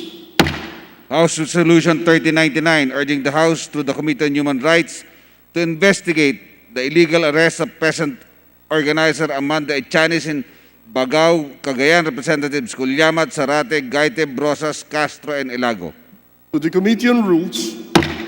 House Resolution 1400, urging the House to the Committee on Human Rights to investigate the illegal search and harassment against peasant leader Isabelo Buting Adviento, Representatives Culyamat, Zarate, Gaite, Brosas, Castro, and Ilago. To the Committee on Rules. House Resolution 1401, expressing profound sympathies and sincerest condolences of the House of Representatives on the demise of Jebilin C. Culyamat, daughter of Honorable Euphemia C. Culyamat, Representative Tambunting. To the Committee on Rules. House Resolution 1402, urging the DSWD to fast-track the release of available funds to help families in typhoon-stricken areas, Representatives Brosas, Zarate, Culyamat, Gaite, Castro, and Ilago. To the Committee on Social Services. House Resolution 1403, commemorating the 500th anniversary of the Philippine part in the first circumnavigation of the world on the island of Homonhon on March 17, 1521, Representative Abunda.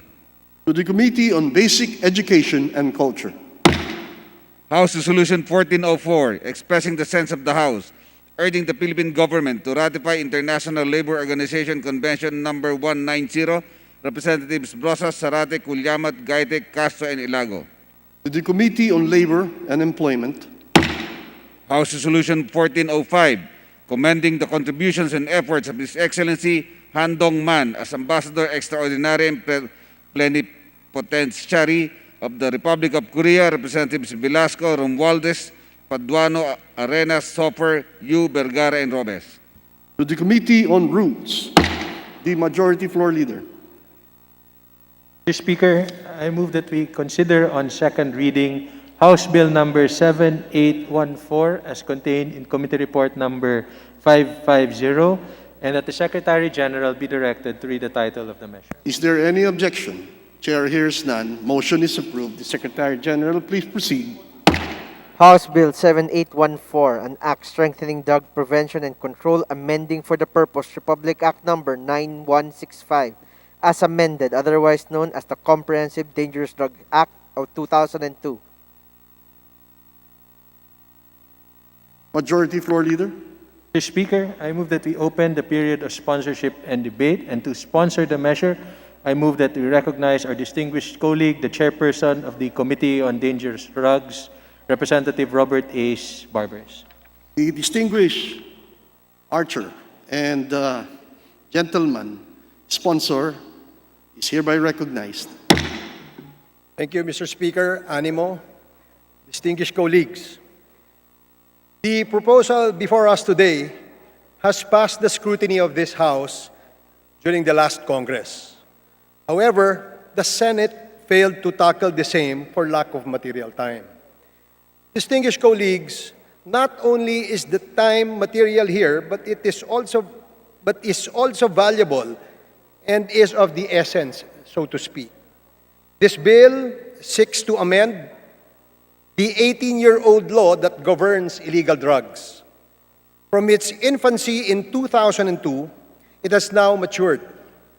It is time to give it more teeth to fight the menace that has consumed society, destroyed families, threatened our government, and almost transformed our country into a narco state.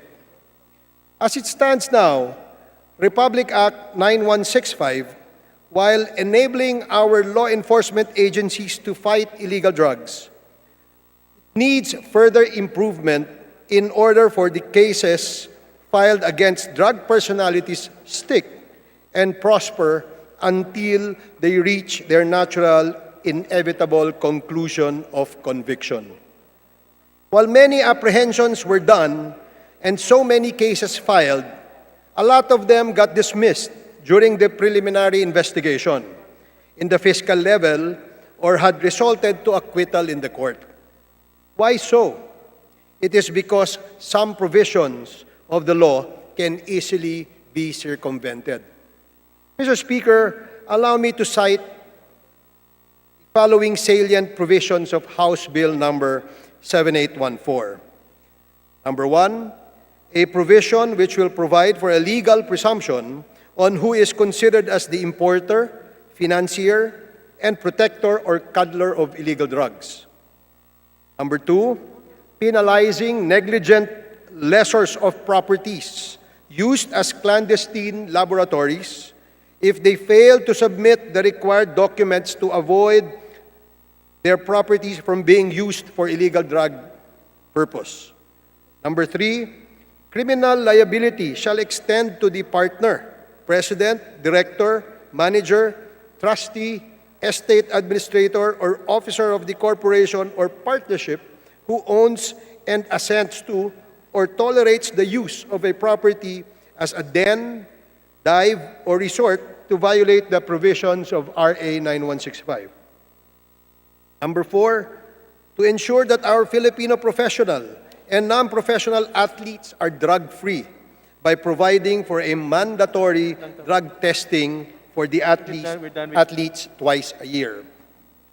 Number five, drug test certificates issued by accredited drug testing centers shall now be valid up to 3 months from the original 1-year period to ensure its reliability.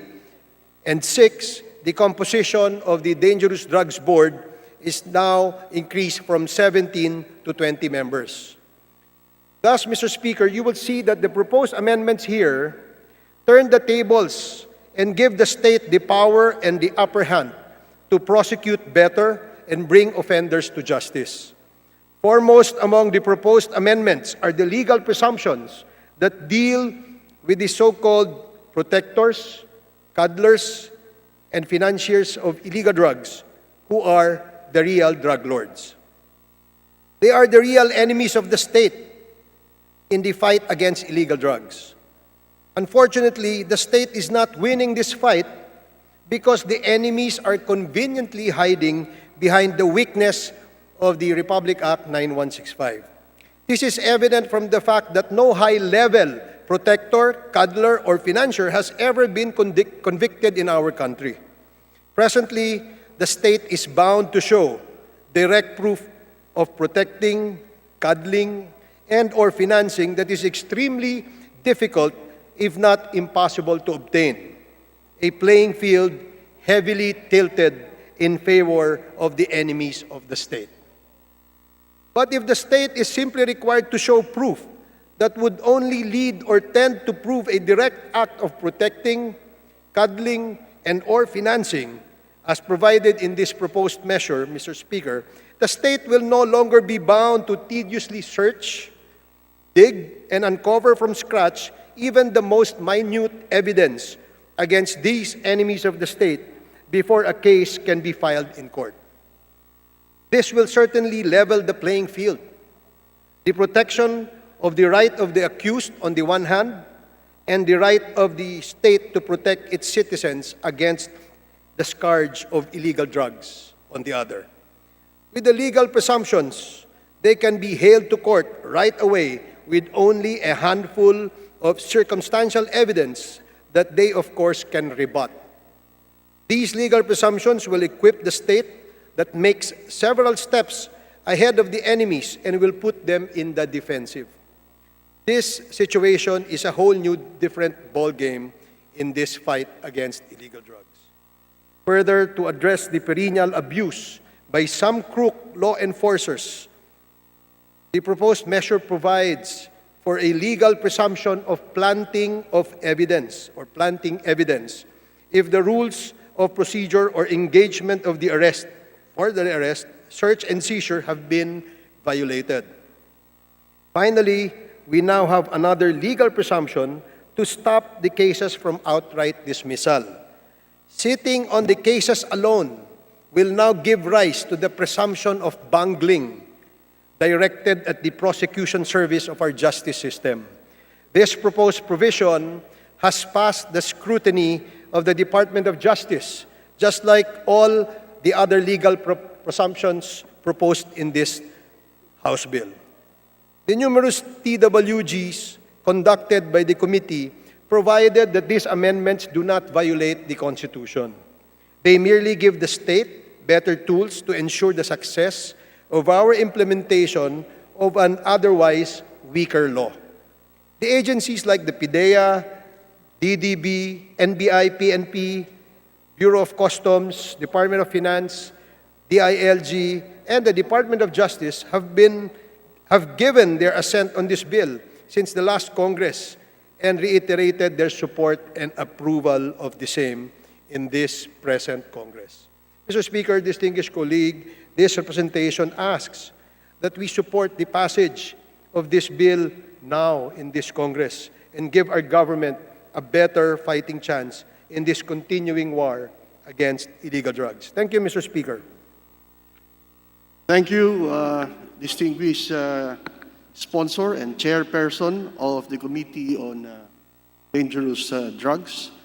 Animo, to you also. The Majority Floor Leader. Mr. Speaker, I move that we suspend consideration of House Bill number 7814. Is there any objection? Chair hears none. Motion is hereby approved. The Majority Floor Leader. Mr. Speaker, I now move that we consider on second reading House Bill number 8136 as contained in Committee Report number 625 and that the Secretary General be directed to read the title of the measure. Is there any objection to the motion? Chair hears none. The Secretary General, please proceed. House Bill number 8136, an act declaring the coconut levy assets as a trust fund, providing for its management and utilization, authorizing the privatization and management office to dispose the cocoa levy assets for the benefit of the coconut farmers and the development of the coconut industry. The Majority Floor Leader. Mr. Speaker, I move that we open the period of sponsorship and debate. And to sponsor the measure, I move that we recognize our distinguished colleague, the Chairman of the Committee on Agriculture and Food, Representative Mark Enverga. The distinguished Chairman of the Committee on Agriculture and Food, the gentleman from Quezon Province, is hereby recognized. Please proceed. Thank you very much, Mr. Speaker, distinguished Majority Leader. I have the privilege to sponsor an act declaring the coconut levy assets as a trust fund, providing for its management and utilization, authorizing the privatization and management office to dispose the coconut levy assets and for other purposes. To the Honorable Speaker and to the Honorable Members of the House of Representatives, good afternoon. I pray that we are all safe and I hope that we will be able to soon surpass this chapter in our lives that has shaken not just our country, but the world as well. Despite it all, life goes on and our people are expecting a lot from us, now more than ever. Mr. Speaker, the substitute bill now for consideration seeks to consolidate all assets and benefits emanating from the coconut levy and creating a trust fund therefrom for the ultimate benefit of coconut farmers and farm workers as embodied in the Coconut Farmers and Industry Development Plan, found in Section 4 of the bill. The utilization of the trust fund created under this Act, or any portion thereof, shall be in accordance with the Coconut Farmers and Industry Development Plan, which shall be prepared by the Philippine Coconut Authority, or PCA, in consultation with all stakeholders concerned, and shall be approved by the President, and the plan, Mr. Speaker, shall be subject to mandatory annual review. The plan shall set the directions and policies for the development and rehabilitation of the coconut industry within 99 years, guided by the following objectives. A, to increase incomes of coconut farmers. B, to alleviate poverty and promote social equity. And C, to rehabilitate and modernize the coconut industry towards farm productivity.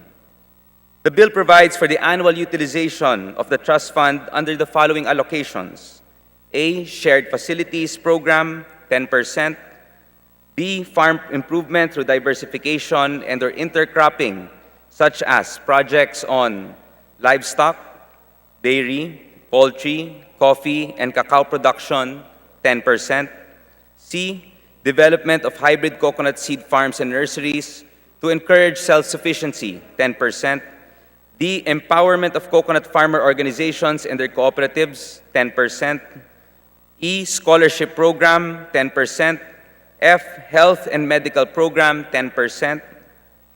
Credit provision through the Development Bank of the Philippines and Land Bank of the Philippines, 10%. H, infrastructure development, 10%. Training of farmers in farm schools through the Technological Education and Skills Development Authority, 10%. And J, planting and replanting, 10%. The bill, Mr. Speaker, also aims to reconstitute the Philippine Coconut Authority to ensure the participation of coconut farmers in the crafting of and implementation of the Coconut Farmers and Industry Development Plan. The PCA board shall now be composed of the following: A, the Secretary of the Department of Agriculture as chairperson. B, Secretary of Department of Finance as vice chairperson. C, the Secretary of the Department of Budget and Management. D, the Secretary of the Department of Science and Technology. E, the Secretary of the Department of Trade and Industry. 3 representatives from the coconut farmers sector, one each from Luzon, Visayas, and Mindanao. And finally, 1 representative from the coconut industry sector. The PCA shall serve as the secretariat to the board. This bill is long overdue, Mr. Speaker. Our coconut farmers are in dire need of help, yet the money could not be touched as there has to be a law passed by Congress before it could be used for the purpose for which it was intended. The coconut levy funds are special funds allocated for a specific purpose and can never be used for purposes other than the benefit of the coconut farmers and for the development of the coconut industry. Hence, the money now with the Bureau of Treasury is now earning interest as it could not be invested or used. Congress must first provide a law for the disbursements of the funds in line with its constitutional authority. The absence of a legislative authority in the disbursement of public funds would render the funds idle and no income can be derived from it. Mr. Speaker, my dear colleagues, I hope and pray that our dream for a developed, strengthened, and modernized coconut industry would soon become a reality. Maraming salamat po, Mr. Speaker. Thank you very much, distinguished sponsor, the Majority Floor Leader. Mr. Speaker, I move that we suspend consideration of House Bill number 8136. Is there any objection? There hears none. Consideration of this bill is hereby suspended. The Majority Floor Leader. Mr. Speaker, I move that we suspend the session. Session suspended.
Castro. Tayo naman.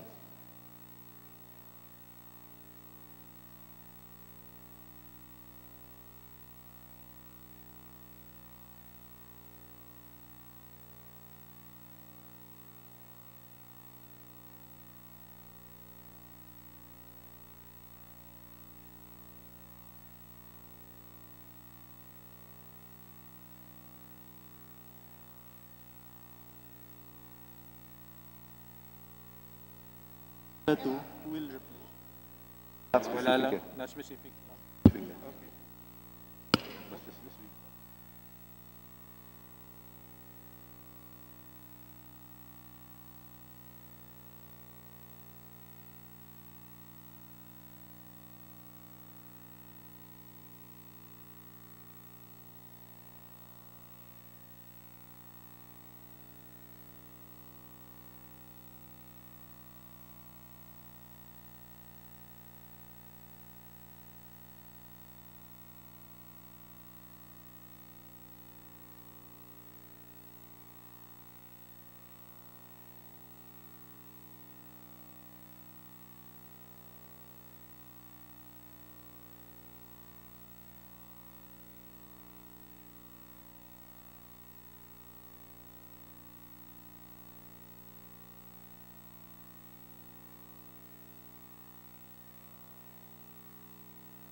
Session resume.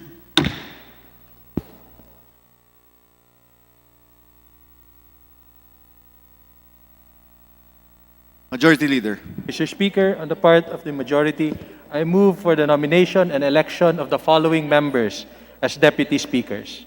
Representative Arnulfo Arnie A. Teves Jr., Representative Juan Pablo Rimpi P. Bondoc, Representative Eric M. Martinez, Representative Bernadette B.H. Herrera D., Representative Christine Singson Mihan, Representative Divina Grace Yu, Representative Rogelio Ruel Pacquiao, Representative Wesley Gatchalian, and Representative Bienvenido M. Abante Jr., Vice Representatives Johnny T. Pimentel, and Representative Aurelio Dong D. Gonzalez Jr.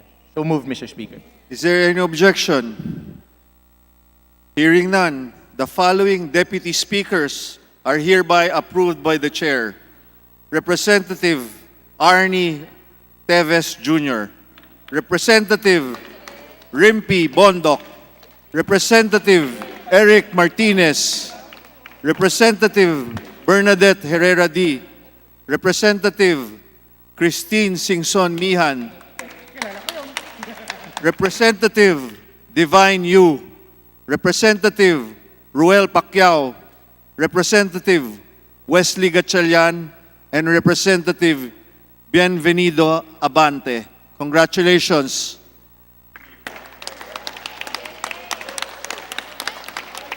Majority Leader. Mr. Speaker, to allow our members to congratulate our newly elected deputy speakers, I move that we suspend the session for a few minutes. Session suspended.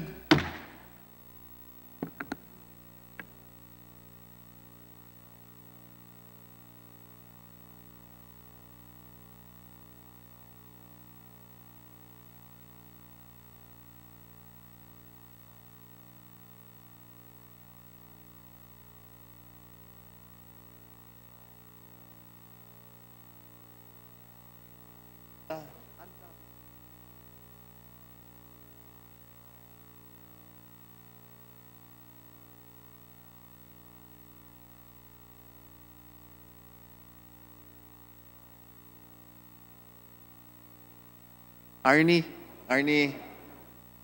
Teves, Rimpi, and Wes Gatchalian. Majo.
Dapat, di ba?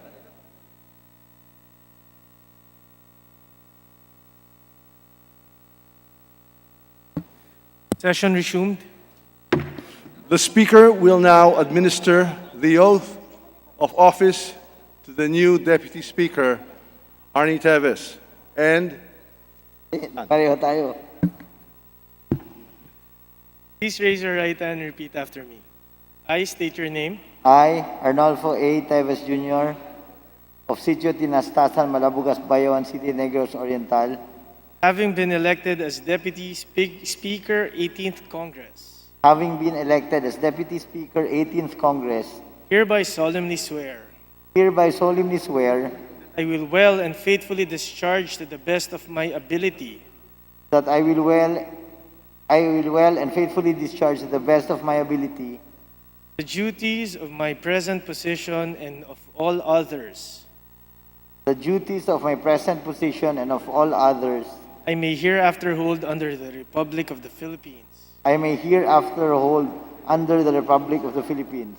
that I will support and defend the Constitution of the Philippines, I will support and defend the Constitution of the Philippines, that I will bear true faith and allegiance to the same, that I will bear true faith and allegiance to the same, and that I will obey the laws, legal orders, and decrees that I will obey the laws, legal orders, and decrees promulgated by the duly constituted authorities of the Republic of the Philippines, promulgated by the duly constituted authorities of the Republic of the Philippines, and that I impose this obligation upon myself voluntarily that I impose this obligation upon myself voluntarily without mental reservation or purpose of evasion. without mental reservation or purpose of evasion. So help me God. So help me God. Congratulations. Session suspended so that we can congratulate the newly appointed Deputy Speaker, Arnulfo A. Teves Jr.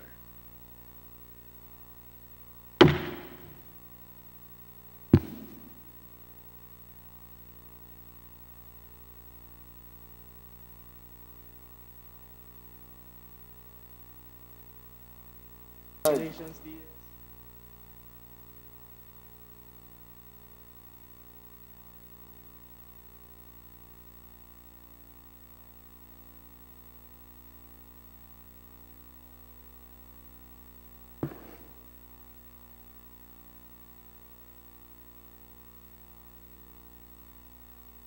Wes, pauna ka na.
Session resumed.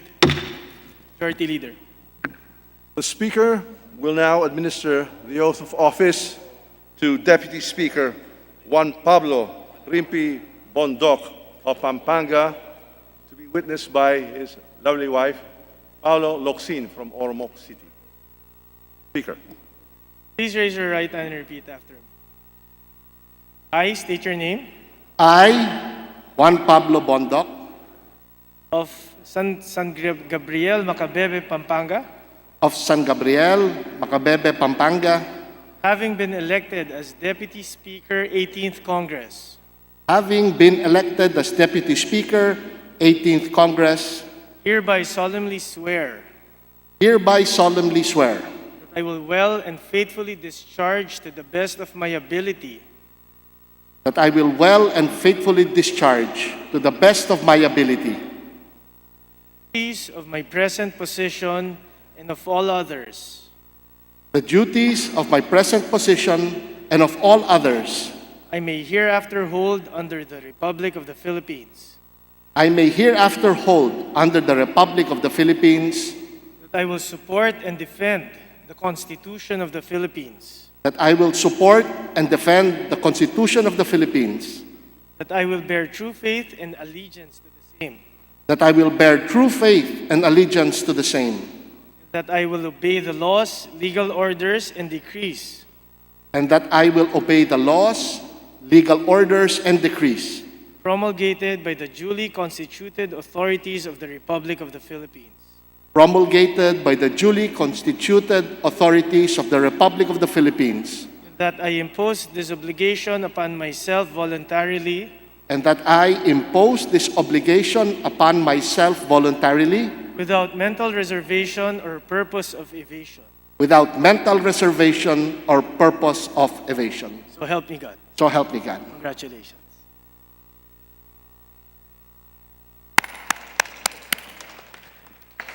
Session suspended. Session suspended.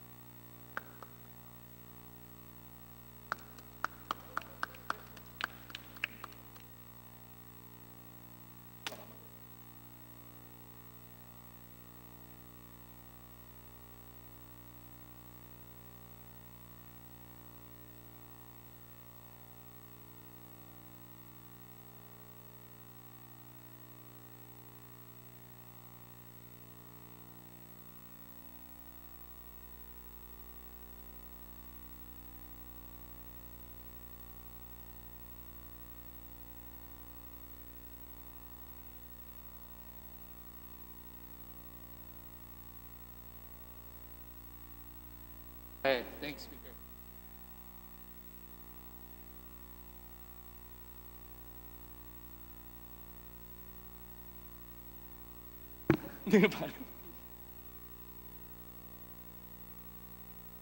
Anong position? Session resumed.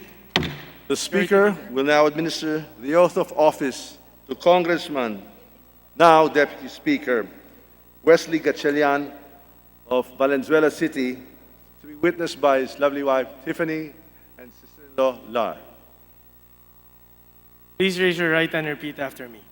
I state your name. I, Wesley T. Gatchalian, Of 60 Santiago Street, Barangay Canumay West, Valenzuela City.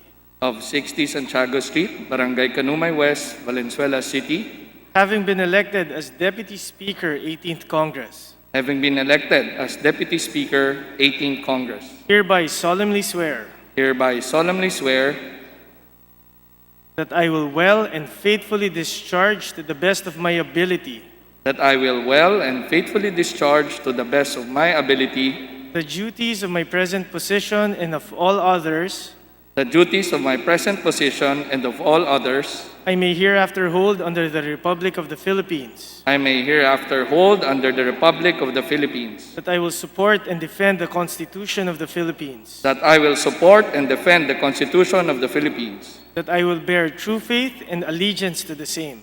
that I will bear true faith and allegiance to the same, And that I will obey the laws, legal orders, and decrees and that I will obey the laws, legal orders, and decrees promulgated by the duly constituted authorities of the Republic of the Philippines, promulgated by the duly constituted authorities of the Republic of the Philippines, and that I impose this obligation upon myself voluntarily and that I impose this obligation upon myself voluntarily without mental reservation or purpose of evasion. without mental reservation or purpose of evasion. So help me God. So help me God. Thank you, sir. Thank you.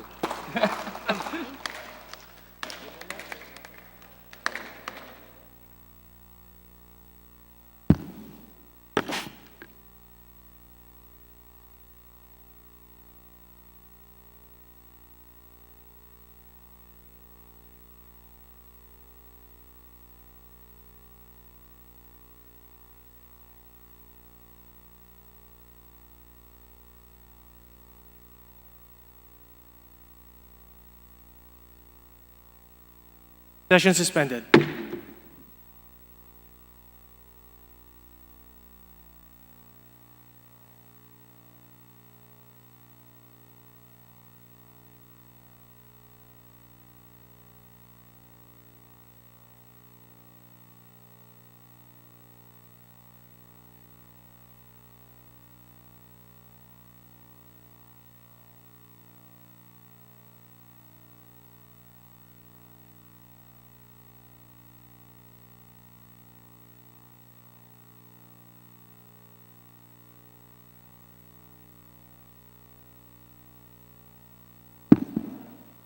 Chairmanship.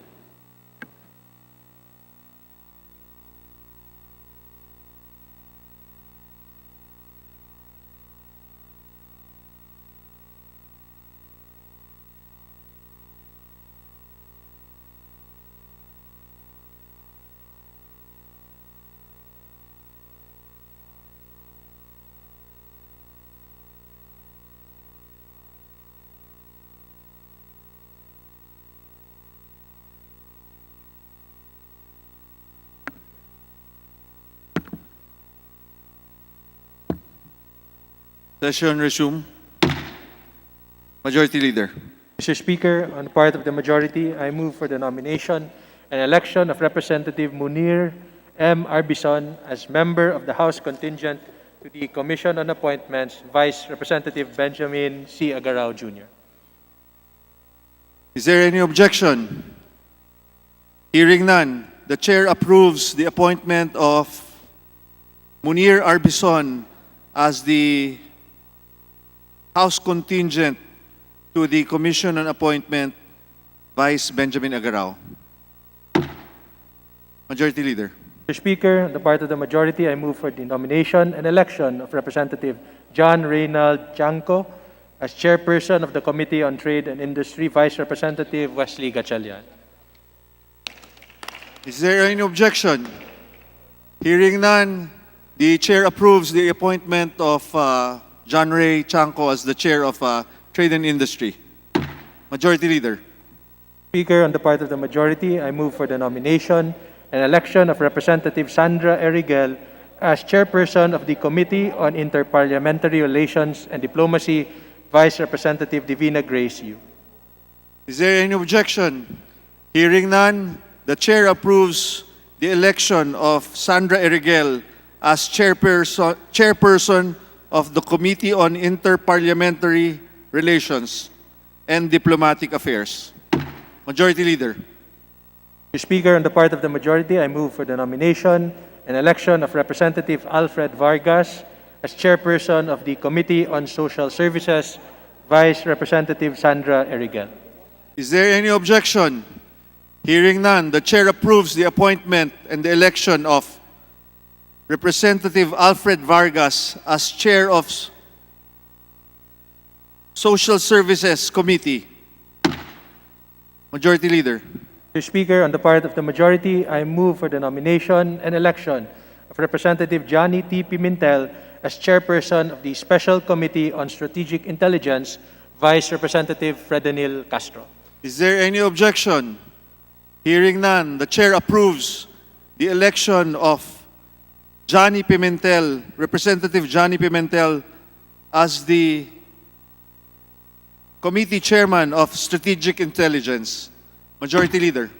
Mr. Speaker, on the part of the majority, I move for the nomination and election of Representative Aurelio Dong Gonzalez Jr. as chairperson of the Special Committee on Basis Conversion, Vice Representative Francis Gerald Aguinaldo Abaya. Is there any objection? Hearing none, the chair approves the election of Aurelio Dong Gonzalez as chair of the Basis Conversion Authority. Majority Leader. Speaker, on the part of the majority, I move for the nomination and election of Representative Tyrone Agabas as Deputy Majority Leader, Vice Representative Bernadette B.H. Herrera D. The election of Tyrone Agabas is hereby approved. Majority Leader. Mr. Speaker, on the part of the majority, I move for the nomination and election of Representative Amhilda Sangkopan as Assistant Majority Leader, Vice Representative Christine Singson Mihan. The chair approves the election of Amihilda Sangkopan as Assistant Majority Leader. Majority Leader. Speaker, I move that we suspend the session for a few minutes. Mr. Speaker, I withdraw the motion to suspend. I move that we recognize Deputy Minority Leader Representative The Kit chair Belmonte. recognizes Deputy Minority Leader Kit Belmonte. Thank you very much, Mr. Chair, and good afternoon. On behalf of the minority, I move that we nominate the Representative Fred Gullas to the Special Committee on Strategic Intelligence. I so move, Mr. Speaker. Is there any objection? Hearing none, the chair approves the nomination of Fred Guya as Minority Representative Member to the Strategic Intelligence.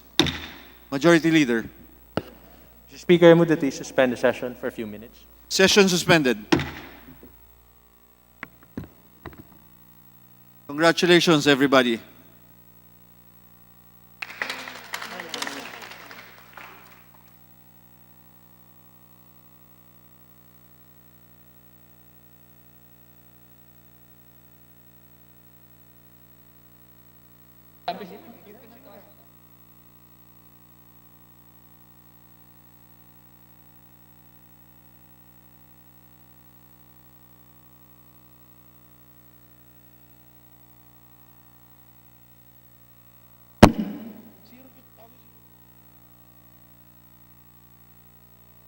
Juni pa.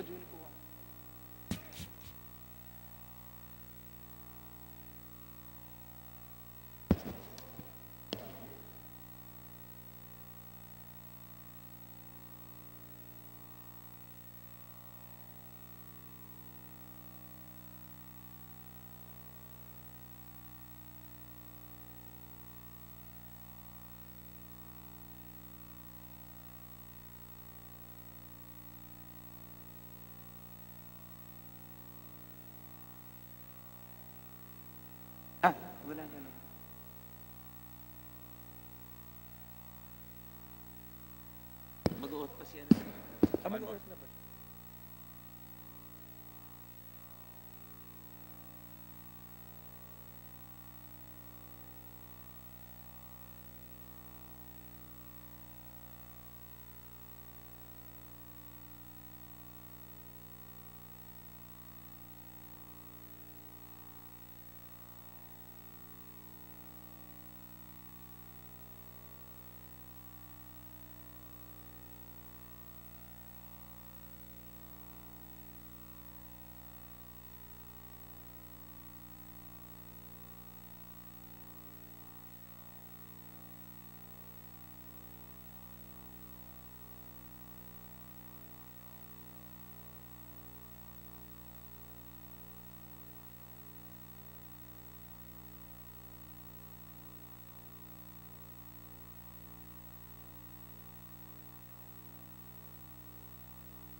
Session resumed, Majority Leader. The Speaker shall now administer the oath to the new Deputy Speaker, Eric Martinez, and his lovely wife. Please raise your right hand and repeat after me. I, I, Eric, state your name, Eric M. Martinez, of Barangay Mapulang Lupa, Valenzuela City, of Barangay Mapulang Lupa, Valenzuela City, hereby solemnly swear hereby solemnly swear that I will well and faithfully discharge that I will well and faithfully discharge, the best of my ability, the best of my ability, the duties of my present position duties of my present position, and of all others and of all others I may hereafter hold under the Republic of the Philippines. I may hereafter hold under the Republic of the Philippines, That I will support and defend the Constitution of the Philippines. that I will support and defend the Constitution of the Philippines, That I will bear true faith and allegiance to the same. that I will bear true faith and allegiance to the same, And that I will obey the laws, legal orders, and decrees that I will obey the laws, legal orders, and decrees promulgated by the duly constituted authorities of the Republic of the Philippines. promulgated by the duly constituted authorities of the Republic of the Philippines, And that I impose this obligation upon myself voluntarily, and that I impose this obligation upon myself voluntarily without mental reservation or purpose of evasion. without mental reservation or purpose of evasion. So help me God. So help me God. Congratulations. Session suspended.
Session resumed. The majority floor leader.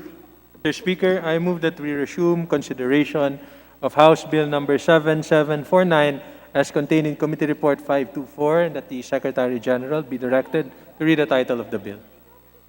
Is there any objection? Chair hears none. Motion is hereby approved. The distinguished sponsor, Congressman, the gentleman from Quirino, please proceed. Mr. Speaker, Mr. Speaker. Nabasa. Title. Yes. Secretary General, please proceed.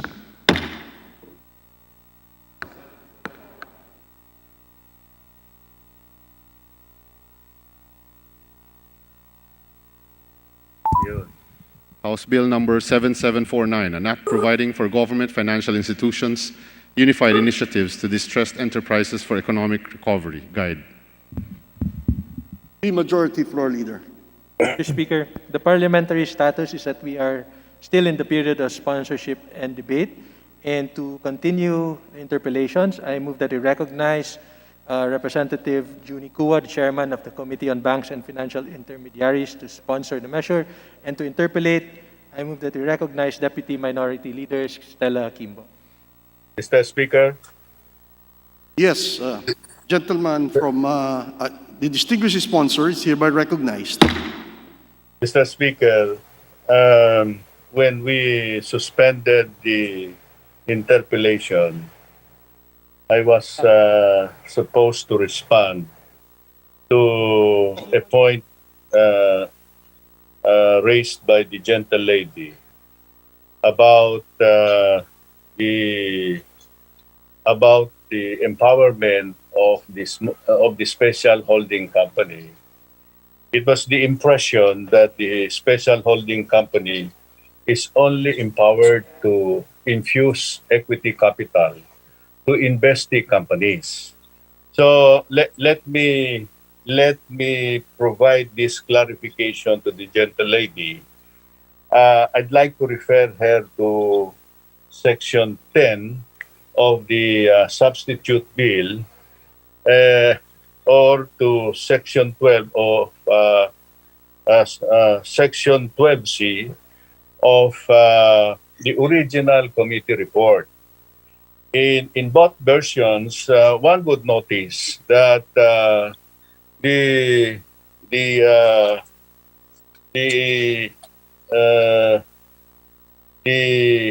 creation of the special holding company carries with it the authority not only to invest or infuse equity capital in the investee company, but also to execute convertible loans or purchase convertible bonds. So or to execute convertible loans. So and also such other securities as may be issued by the investee corporation. So for clarification, it includes two more authority, Mr. Speaker, Your Honor. so Mr. Speaker, Just to clarify, what the good sponsor is saying is that in addition to equity participation, the special holding company is authorized to give out loans to distressed firms? That's correct. That's why you're correct in pointing out that that in the section giving them the exemption privilege, meron silang tax tax privilege with respect to those transactions. But, Mr. Speaker, the good sponsor mentioned Section 10 of the substitute bill, which has 4 paragraphs A, B, C, and D, but and none of these 4 paragraphs would have reference to the granting of loans. The only mention of loans here is with respect to convertible loans, which, as we know, are loans that will be converted into equity at some time in the future. In other words, Mr. Speaker, precisely the title of Section 10 is Powers of the Investment Vehicle. So, ang interpretation ko po ay limitado lang po sa equity participation, at least as how it is drafted today po, Mr. Speaker. Well, Mr. Speaker, Your Honor, while it is true that eventually they may become equity capital, it would be at the option actually of the special holding company. The special holding company may opt to continue to remain to keep the infusion into the invested capital in the form of loan and not necessarily convert it to equity. So in that sense, the bill allows extension of loans. Well, Mr. Speaker, kaya ko naman po tinatanong paulit-ulit ang posibilidad ng granting of loans by the special holding company to the distressed firm is because I'd like to ask the good sponsor whether he has contemplated on the worst scenario where the special holding company is unable to turn around the failing firm, unable to therefore attract more investments from the private sector, and is therefore perpetually left with this stranded asset. So, naisip na ba natin kung meron po bang safeguards against this worst scenario, Mr. Speaker? Kasi po, maganda naman sana kung ang SHC ay special creditor sa halip na investor, in which case, in the worst scenario, then our special holding company can unload NPLs or non-performing loans to, say, a special purpose vehicle, which eventually can be created dahil nga po kapapasalan po natin ng FIST bill, thanks of course to the efforts of our good sponsor. Well, thank you. I see the point of the gentle lady. That's why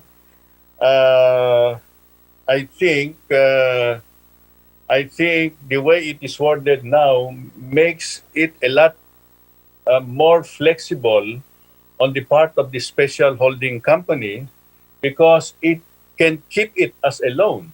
And therefore, when eventually there is a failure that may happen, of course that is speculative, in any business deal, there is always a probability of failure, but there is also a probability of success. Now, it's really a gamble, so to speak. And if that should fail, and the special holding company deems it wise not to convert it, then it can take advantage of the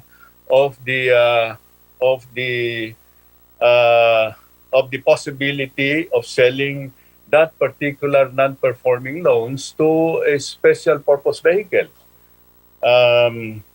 Mr. Speaker, Your Honor. Mr. Speaker, will the good sponsor be open to the possibility of amending the bill to incorporate more specific language and clearer language so that the special holding company can perform as a special creditor in addition to being an investor in distressed firms? And if so, Mr. Speaker, I would propose amendments at the proper time. Mr. Speaker, it would be most welcome that a suggestion be presented, and I think for as long as it will enhance and improve the bill and be able to achieve the objective of this scheme, I will be more than willing to accept. Thank you, Mr. Speaker. I'd like to move on to my next concern, which is I'd like to ask Mr. Speaker if banking may be included as a strategically important industry.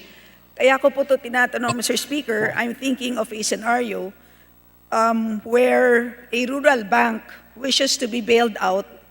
Can the special holding company step in and acquire this?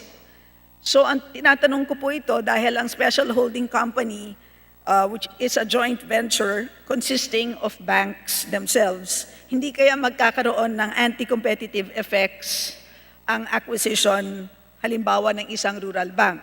There could be a situation, perhaps a small provincial market, where the only two banks would be the Land Bank of the Philippines and, say, a rural bank, and that rural bank, for example, at a certain point becomes distressed or becomes a failing firm.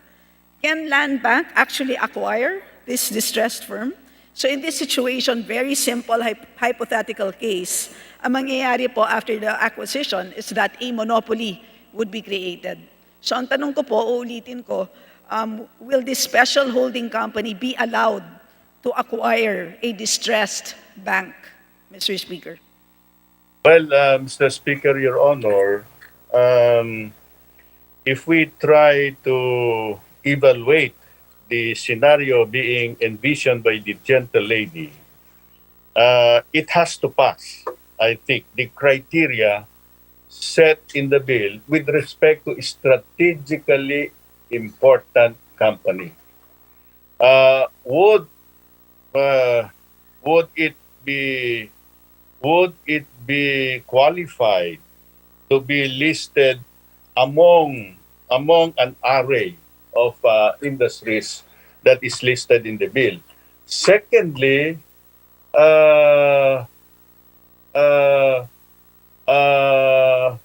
would it pass, for example, a test that prior to COVID pandemic, it is sound, financially sound, it is well managed? I think that would be a consideration, and they have problem only. They have only a temporary insolvency situation that can be easily rehabilitated. So would they have for example, an employment impact? Would it have a high economic return? I think these are the points that will have to be applied with respect to this rural bank. So I think I would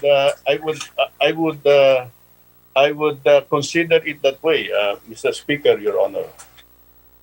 Perhaps, Mr. Speaker, the good sponsor can consider carving out from the list of possible distressed firms, banks, and perhaps leave the bailing out of banks to the BSP.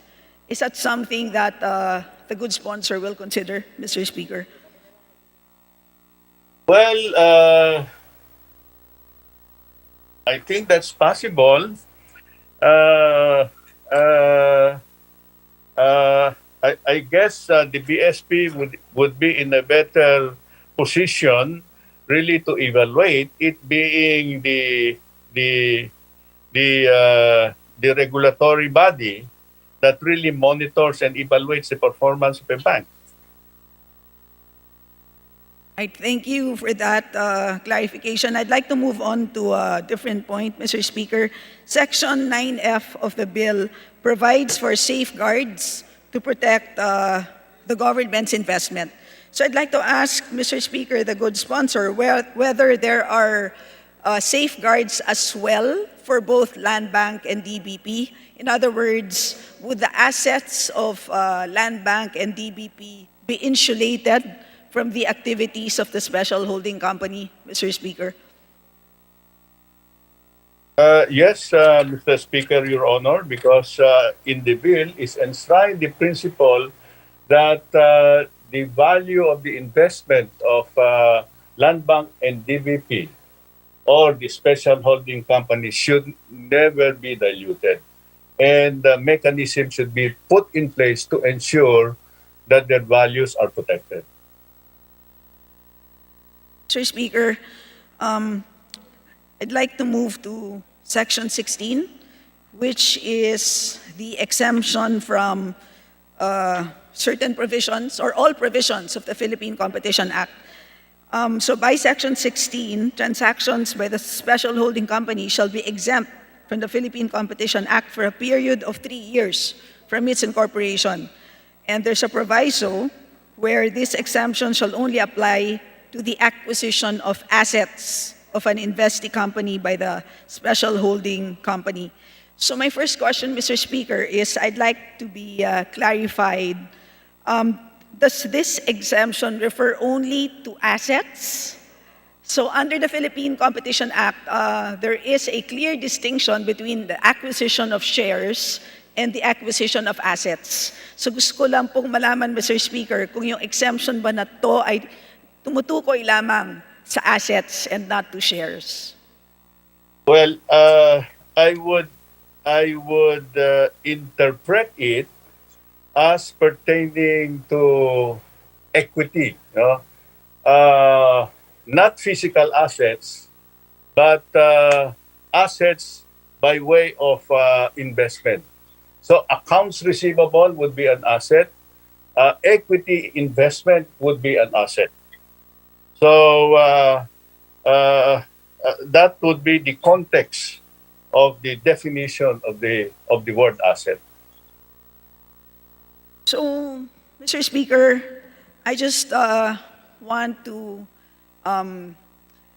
let the good sponsor know that under the rules of procedure of the Philippine Competition Act, Philippine Competition Commission, klarong-klaro po na pag sinabing acquisition of assets, iba po yan sa acquisition of shares of firms. At dahil ang nakabanggit po sa panukalang batas ay acquisition of assets, baka kailangan pong amyendahan, no? If what you really want to exempt is the acquisition of shares.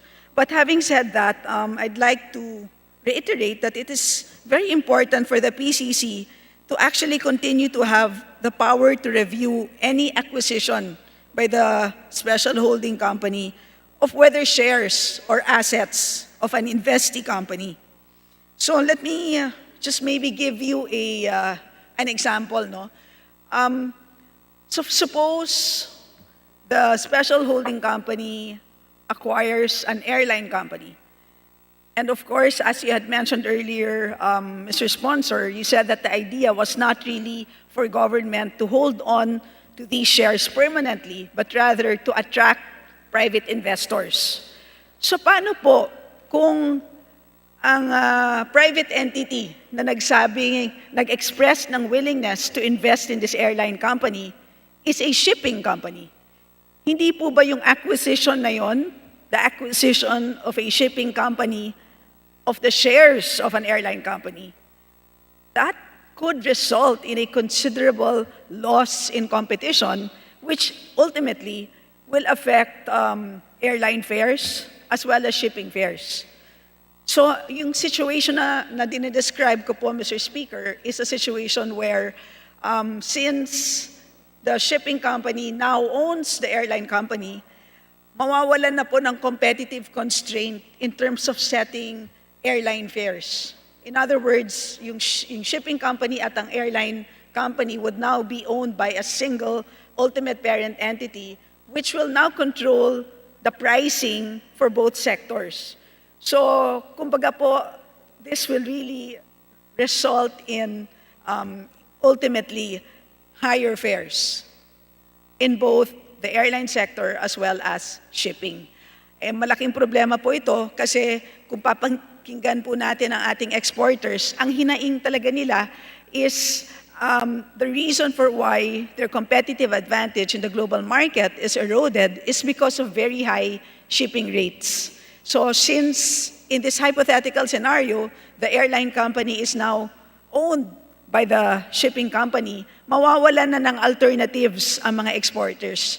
Kung pwede nilang, halimbawa, instead of shipping goods, they will now just use a cargo plane. Ngayon po, kung iisa na lang po ang nagkocontrol ng presyo ng both airline and shipping companies, magkakaproblema po tayo dito nga po sa pagtaas ng presyo.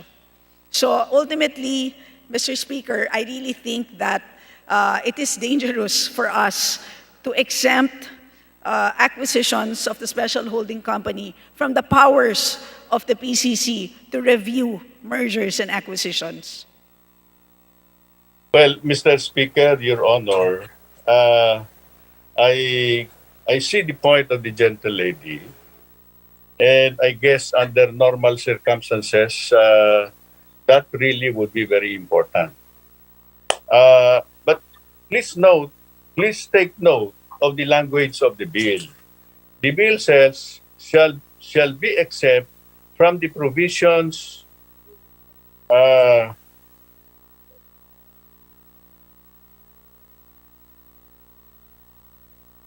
exemption from the further transaction by this special holding company shall be exempt from the provisions of the Philippine Competition Act for a period of 3 years from its incorporation, provided that this exemption shall apply only to the acquisition of assets of an investee company by the special holding company pursuant to its power. So what is envisioned here really is the acquisition of the asset of the investee company, and the acquisition will not in any way affect competition. So ang investment ng special holding company in the investee company would be very limited. It is not something that will take control of the company. It is only a minor share, so that it can provide, so to speak, a temporary shot on the arm. Hopefully that can boost confidence or probably help them a little bit, but it is not expected to take control of that company. So I see no danger in so far as affecting the competitive situation in the industry. And secondly, we must also try to remember that this is only a temporary privilege over a period of 3 years, because if we do not provide this kind of an exemption, then it may happen that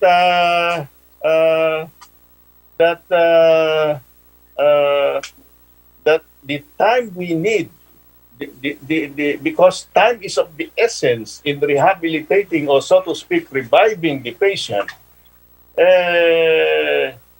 bago lumabas doon sa Philippine Competition Commission, baka patay na yung kabayo. So yun ang concern natin lang dito, Madam Speaker, Mr. Speaker, Your Honor. So it is really a combination of expediency as well as the fact that we don't envision really to take a substantial portion of the control of the company.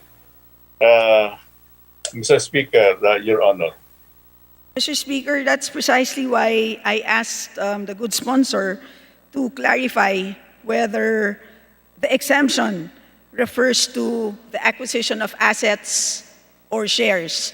And since the good sponsor initially said that this really pertains to shares, which is why I went on to explain my point. But now that it would seem like the good sponsor has confirmed that indeed it is the acquisition of assets that the bill is referring to, I'd like to also remind the good sponsor, Mr. Speaker, that under the Philippine Competition Act, there is such a thing as control of assets for purposes of control. So meron din pong isang potential na anti-competitive outcome kapag nag-acquire ng assets, and the reason for that is to control the company. So let me give you an example. Again, if the shipping company acquires all the airplanes of an airline company, that can be considered as tantamount to controlling the airline company. Kasi syempre po, ang pinaka-basis naman po ng negosyo ng isang airline company ay ang kanyang assets, in this case, the aircraft. So kung yung shipping company ang siyang may-ari ng aircraft ng isang airline company, tiyak po na meron po siyang effective control over the company. So napakaklaro po ito under the competition law, napakaklaro po nito sa rules of procedure ng Philippine Competition Commission. Kaya po, ang sa tingin ko po, if I may offer a suggestion, Mr. Speaker, baka pwede na lang pong gamitin na approach ng ating special holding company is the same approach that the PCC offered noong pong nagkaroon tayo ng third player sa telcos. So ang nangyari po dyan, in effect, in-exempt po ang acquisition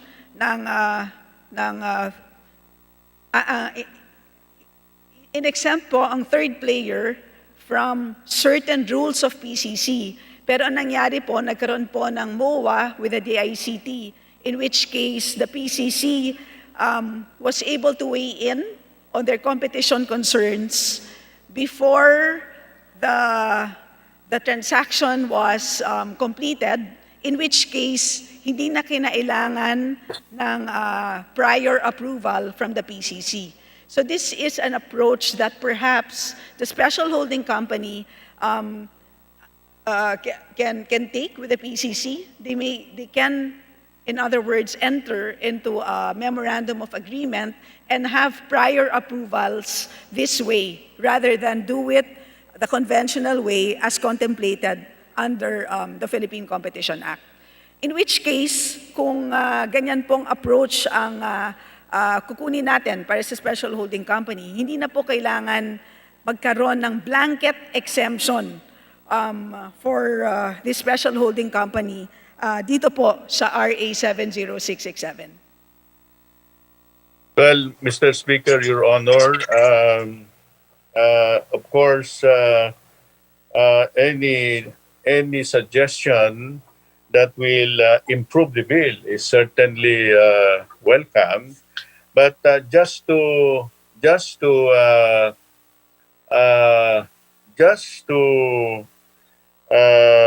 allay the fear of the gentle lady, I think the the policies laid down in the bill clearly intends to make the participation of or the support of the special holding company to to an investee company is not really something that is going to to be very substantial. And that being the case, the fear that it might create a scenario of affecting competition and lead to unfair pricing scenario is kind of remote to happen.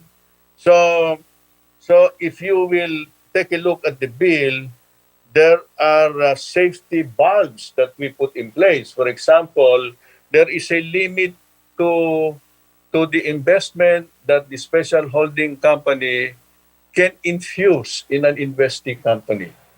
So there is a limit to the capital infusion that the special holding company can put into the investee company. So I guess this kind of a safeguard is unlikely to result to a scenario that could really affect competition. Mr. Speaker, Your Honor. Mr. Speaker, I would just like to point out that possibilities for anti-competitive behavior are endless. So yung inaakala natin hindi pwede mangyari sa ngayon, pagdating po sa pagnenegosyo, oras na tinanggal po natin ang mga balakid, hindi tayo magiging sigurado that firms will not cross the line and engage in anti-competitive behavior. So yan lang po ang punto ng aking pagtatanong tungkol dito sa exemption ng PCC. Sana po, since hindi pa naman po tapos ang period of debate at wala pa naman pong period of amendments, sana naman po baka pwede pang pag-isipan ng ating sponsor ang concern na to at baka magpalit pa ang kanyang kaisipan tungkol dito. And for my last point, Mr. Speaker, I'd like to commend our sponsor for including MSMEs dito po sa suporta para sa distressed enterprises. At ito po ay nasa Section 7 ng Panukalang Batas. I'd like to ask the good sponsor, Mr. Speaker, ano po ba ang ibig sabihin ng expanding the loan program for qualified MSMEs? When we say expansion, ano po bang ibig sabihin nito? Does this mean subsidized interest rates? Does this mean longer terms? Does this mean expedited approvals, fewer requirements? Can the good sponsor explain what expansion of loan programs would refer to? Well, Mr. Speaker, Your Honor, the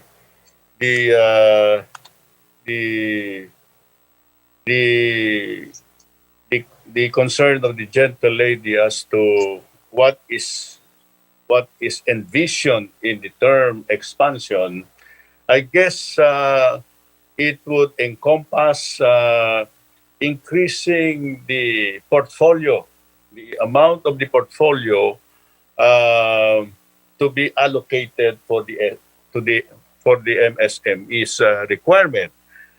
It may also include as many industries as possible which are not covered yet in the portfolio today. It may include a combination of everything that you said, no? Maybe a longer term, a longer period of a longer loan period, a more affordable interest rate, a relaxed regime of security, for example. So there could be a combination of many of the things that you have mentioned. But certainly it means increasing the volume so that more can be accommodated, Mr. Speaker, Your Honor. Sir Speaker, napakaganda ng balita po yan na pag sinabing expansion, and that could mean many things. The point is, of course, the more MSMEs that we can help, of course, the better. But Mr. Speaker, considering that 77% of Filipinos continue to be unbanked, ang tanong ko po is, how do we expect that this provision can actually help MSMEs? Base na rin po sa datos mula sa BSP, the take-up rate for loans by MSMEs is so small. Sa isang ADB study, halos 4% lang po ng micro and small firms actually took out loans from banks in order to tide them over during the lockdown. So, and this is considering that because of a proactive BSP and because of the regulatory relief provided by the BSP, dumami na ng 1.9 trillion pesos ang funds sa ating financial system or banking system. But despite that, napakakonti pa rin ng umuutang. So ano po ang ating guarantee na by having Chapter 2 in this bill, Section 7, which expands loan programs, anong guarantee natin na talagang makakatulong ito sa ating MSMEs? Considering na napakarami sa kanila ang unbanked, napakarami po ang informal. So, hindi kaya po mas importante ang mga programa that seeks to regularize our informal MSMEs or di kaya mag-introduce ng credit mediation service para po magkaroon ng access to the formal financial institutions ang ating informal MSMEs. Well, Mr. Speaker, Your Honor, the gentle lady has provided some of the answers, but I may also want to add that this bill will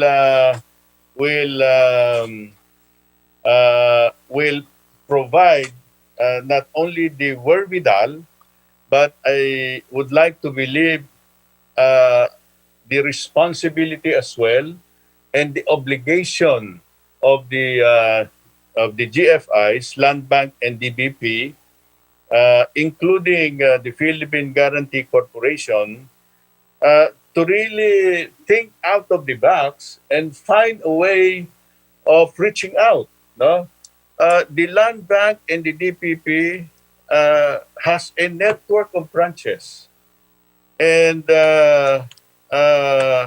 with the mandate that we are giving them, and the obligation incorporated in this bill that they should perform, I think would also provide a pressure for them to really go out of their way and promote the service of Land Bank and the BBP, especially in the countryside, where many of these MSMEs are also located. So, coupled with the regulatory relief as well as proactive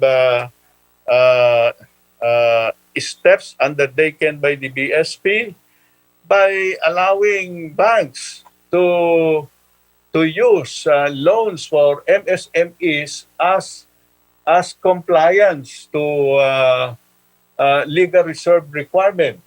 So data has shown that with this kind of a policy, new loans and restructuring new loans as well as restructured loans really have gone up in response to this policy of the BSP. So I guess all of this will eventually put some pressure upon the GFIs to really go out of their way and look for customers. Mr. Speaker, Your Honor. Yes, Mr. Speaker, I hope that a good sponsor is open to the possibility of introducing language that will precisely direct both Land Bank and the Development Bank of the Philippines to precisely introduce programs that seeks to improve financial inclusion na talagang kailangan na kailangan ng ating MSMEs. And finally po, I would just like to be clarified on why we have a Section 8 which is on land bank rediscounting and other programs. Hindi po ba meron na pong existing programs ang ating BSP for this purpose? So ang tanong ko lang, Mr. Speaker, is baka naman po itong Section 8 ay redundant o hindi na kailangan because nga precisely of the existing programs of the BSP. Well, Mr. Speaker, Your Honor, if there is such a program already, maybe this would be a reiteration of that need, no? But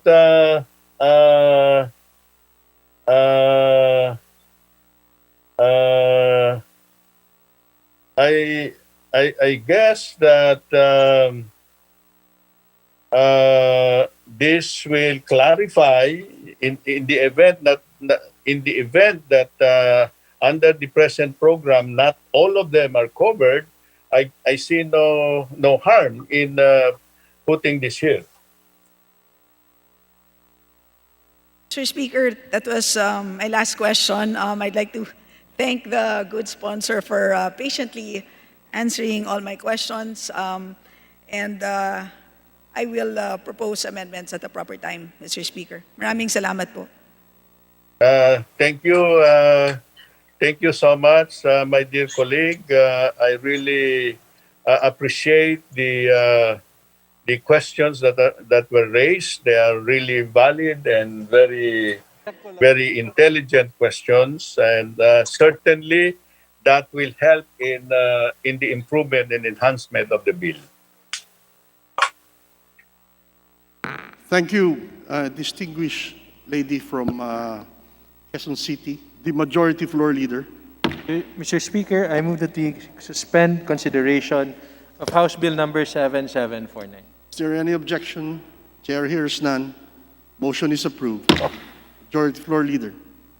Speaker, I move that we now consider House Resolution number 1405 and that the Secretary General be directed to read the title of the said resolution. Is there any objection? Chair hears none. Secretary General is hereby directed to proceed. House Resolution 1405, commending the contributions and efforts of His Excellency Han Dong-man as Ambassador Extraordinary Plenipotentiary of the Republic of Korea to the Philippines in fostering Philippines-Korean bilateral relations. The Majority Floor Leader. Mr. Speaker, I move that we include as additional co-authors to House Resolution number 1405, Representative Juan Miguel Macapagal Arroyo, Representative Javier Jesus Romualdo, Representative Anthony Peter Crisologo, Representative Nina Taduran, and Representative Precious Castel. Is there any objection? Chair hears none. Motion is approved. Mr. Speaker, I move that we adopt House Resolution number 1405. Any objection to the motion? Chair hears none. Motion is approved. Mr. Speaker, I move that we suspend the session for a few minutes. Session suspended.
Session resumed. The Majority Floor Leader. Mr. Speaker, I move that we suspend session until Wednesday, December 9, 2020 at 3 o'clock in the afternoon. Is there any objection to the motion? There hears none. Motion is approved. Session is hereby suspended until 3 o'clock p.m. of December 9, Wednesday.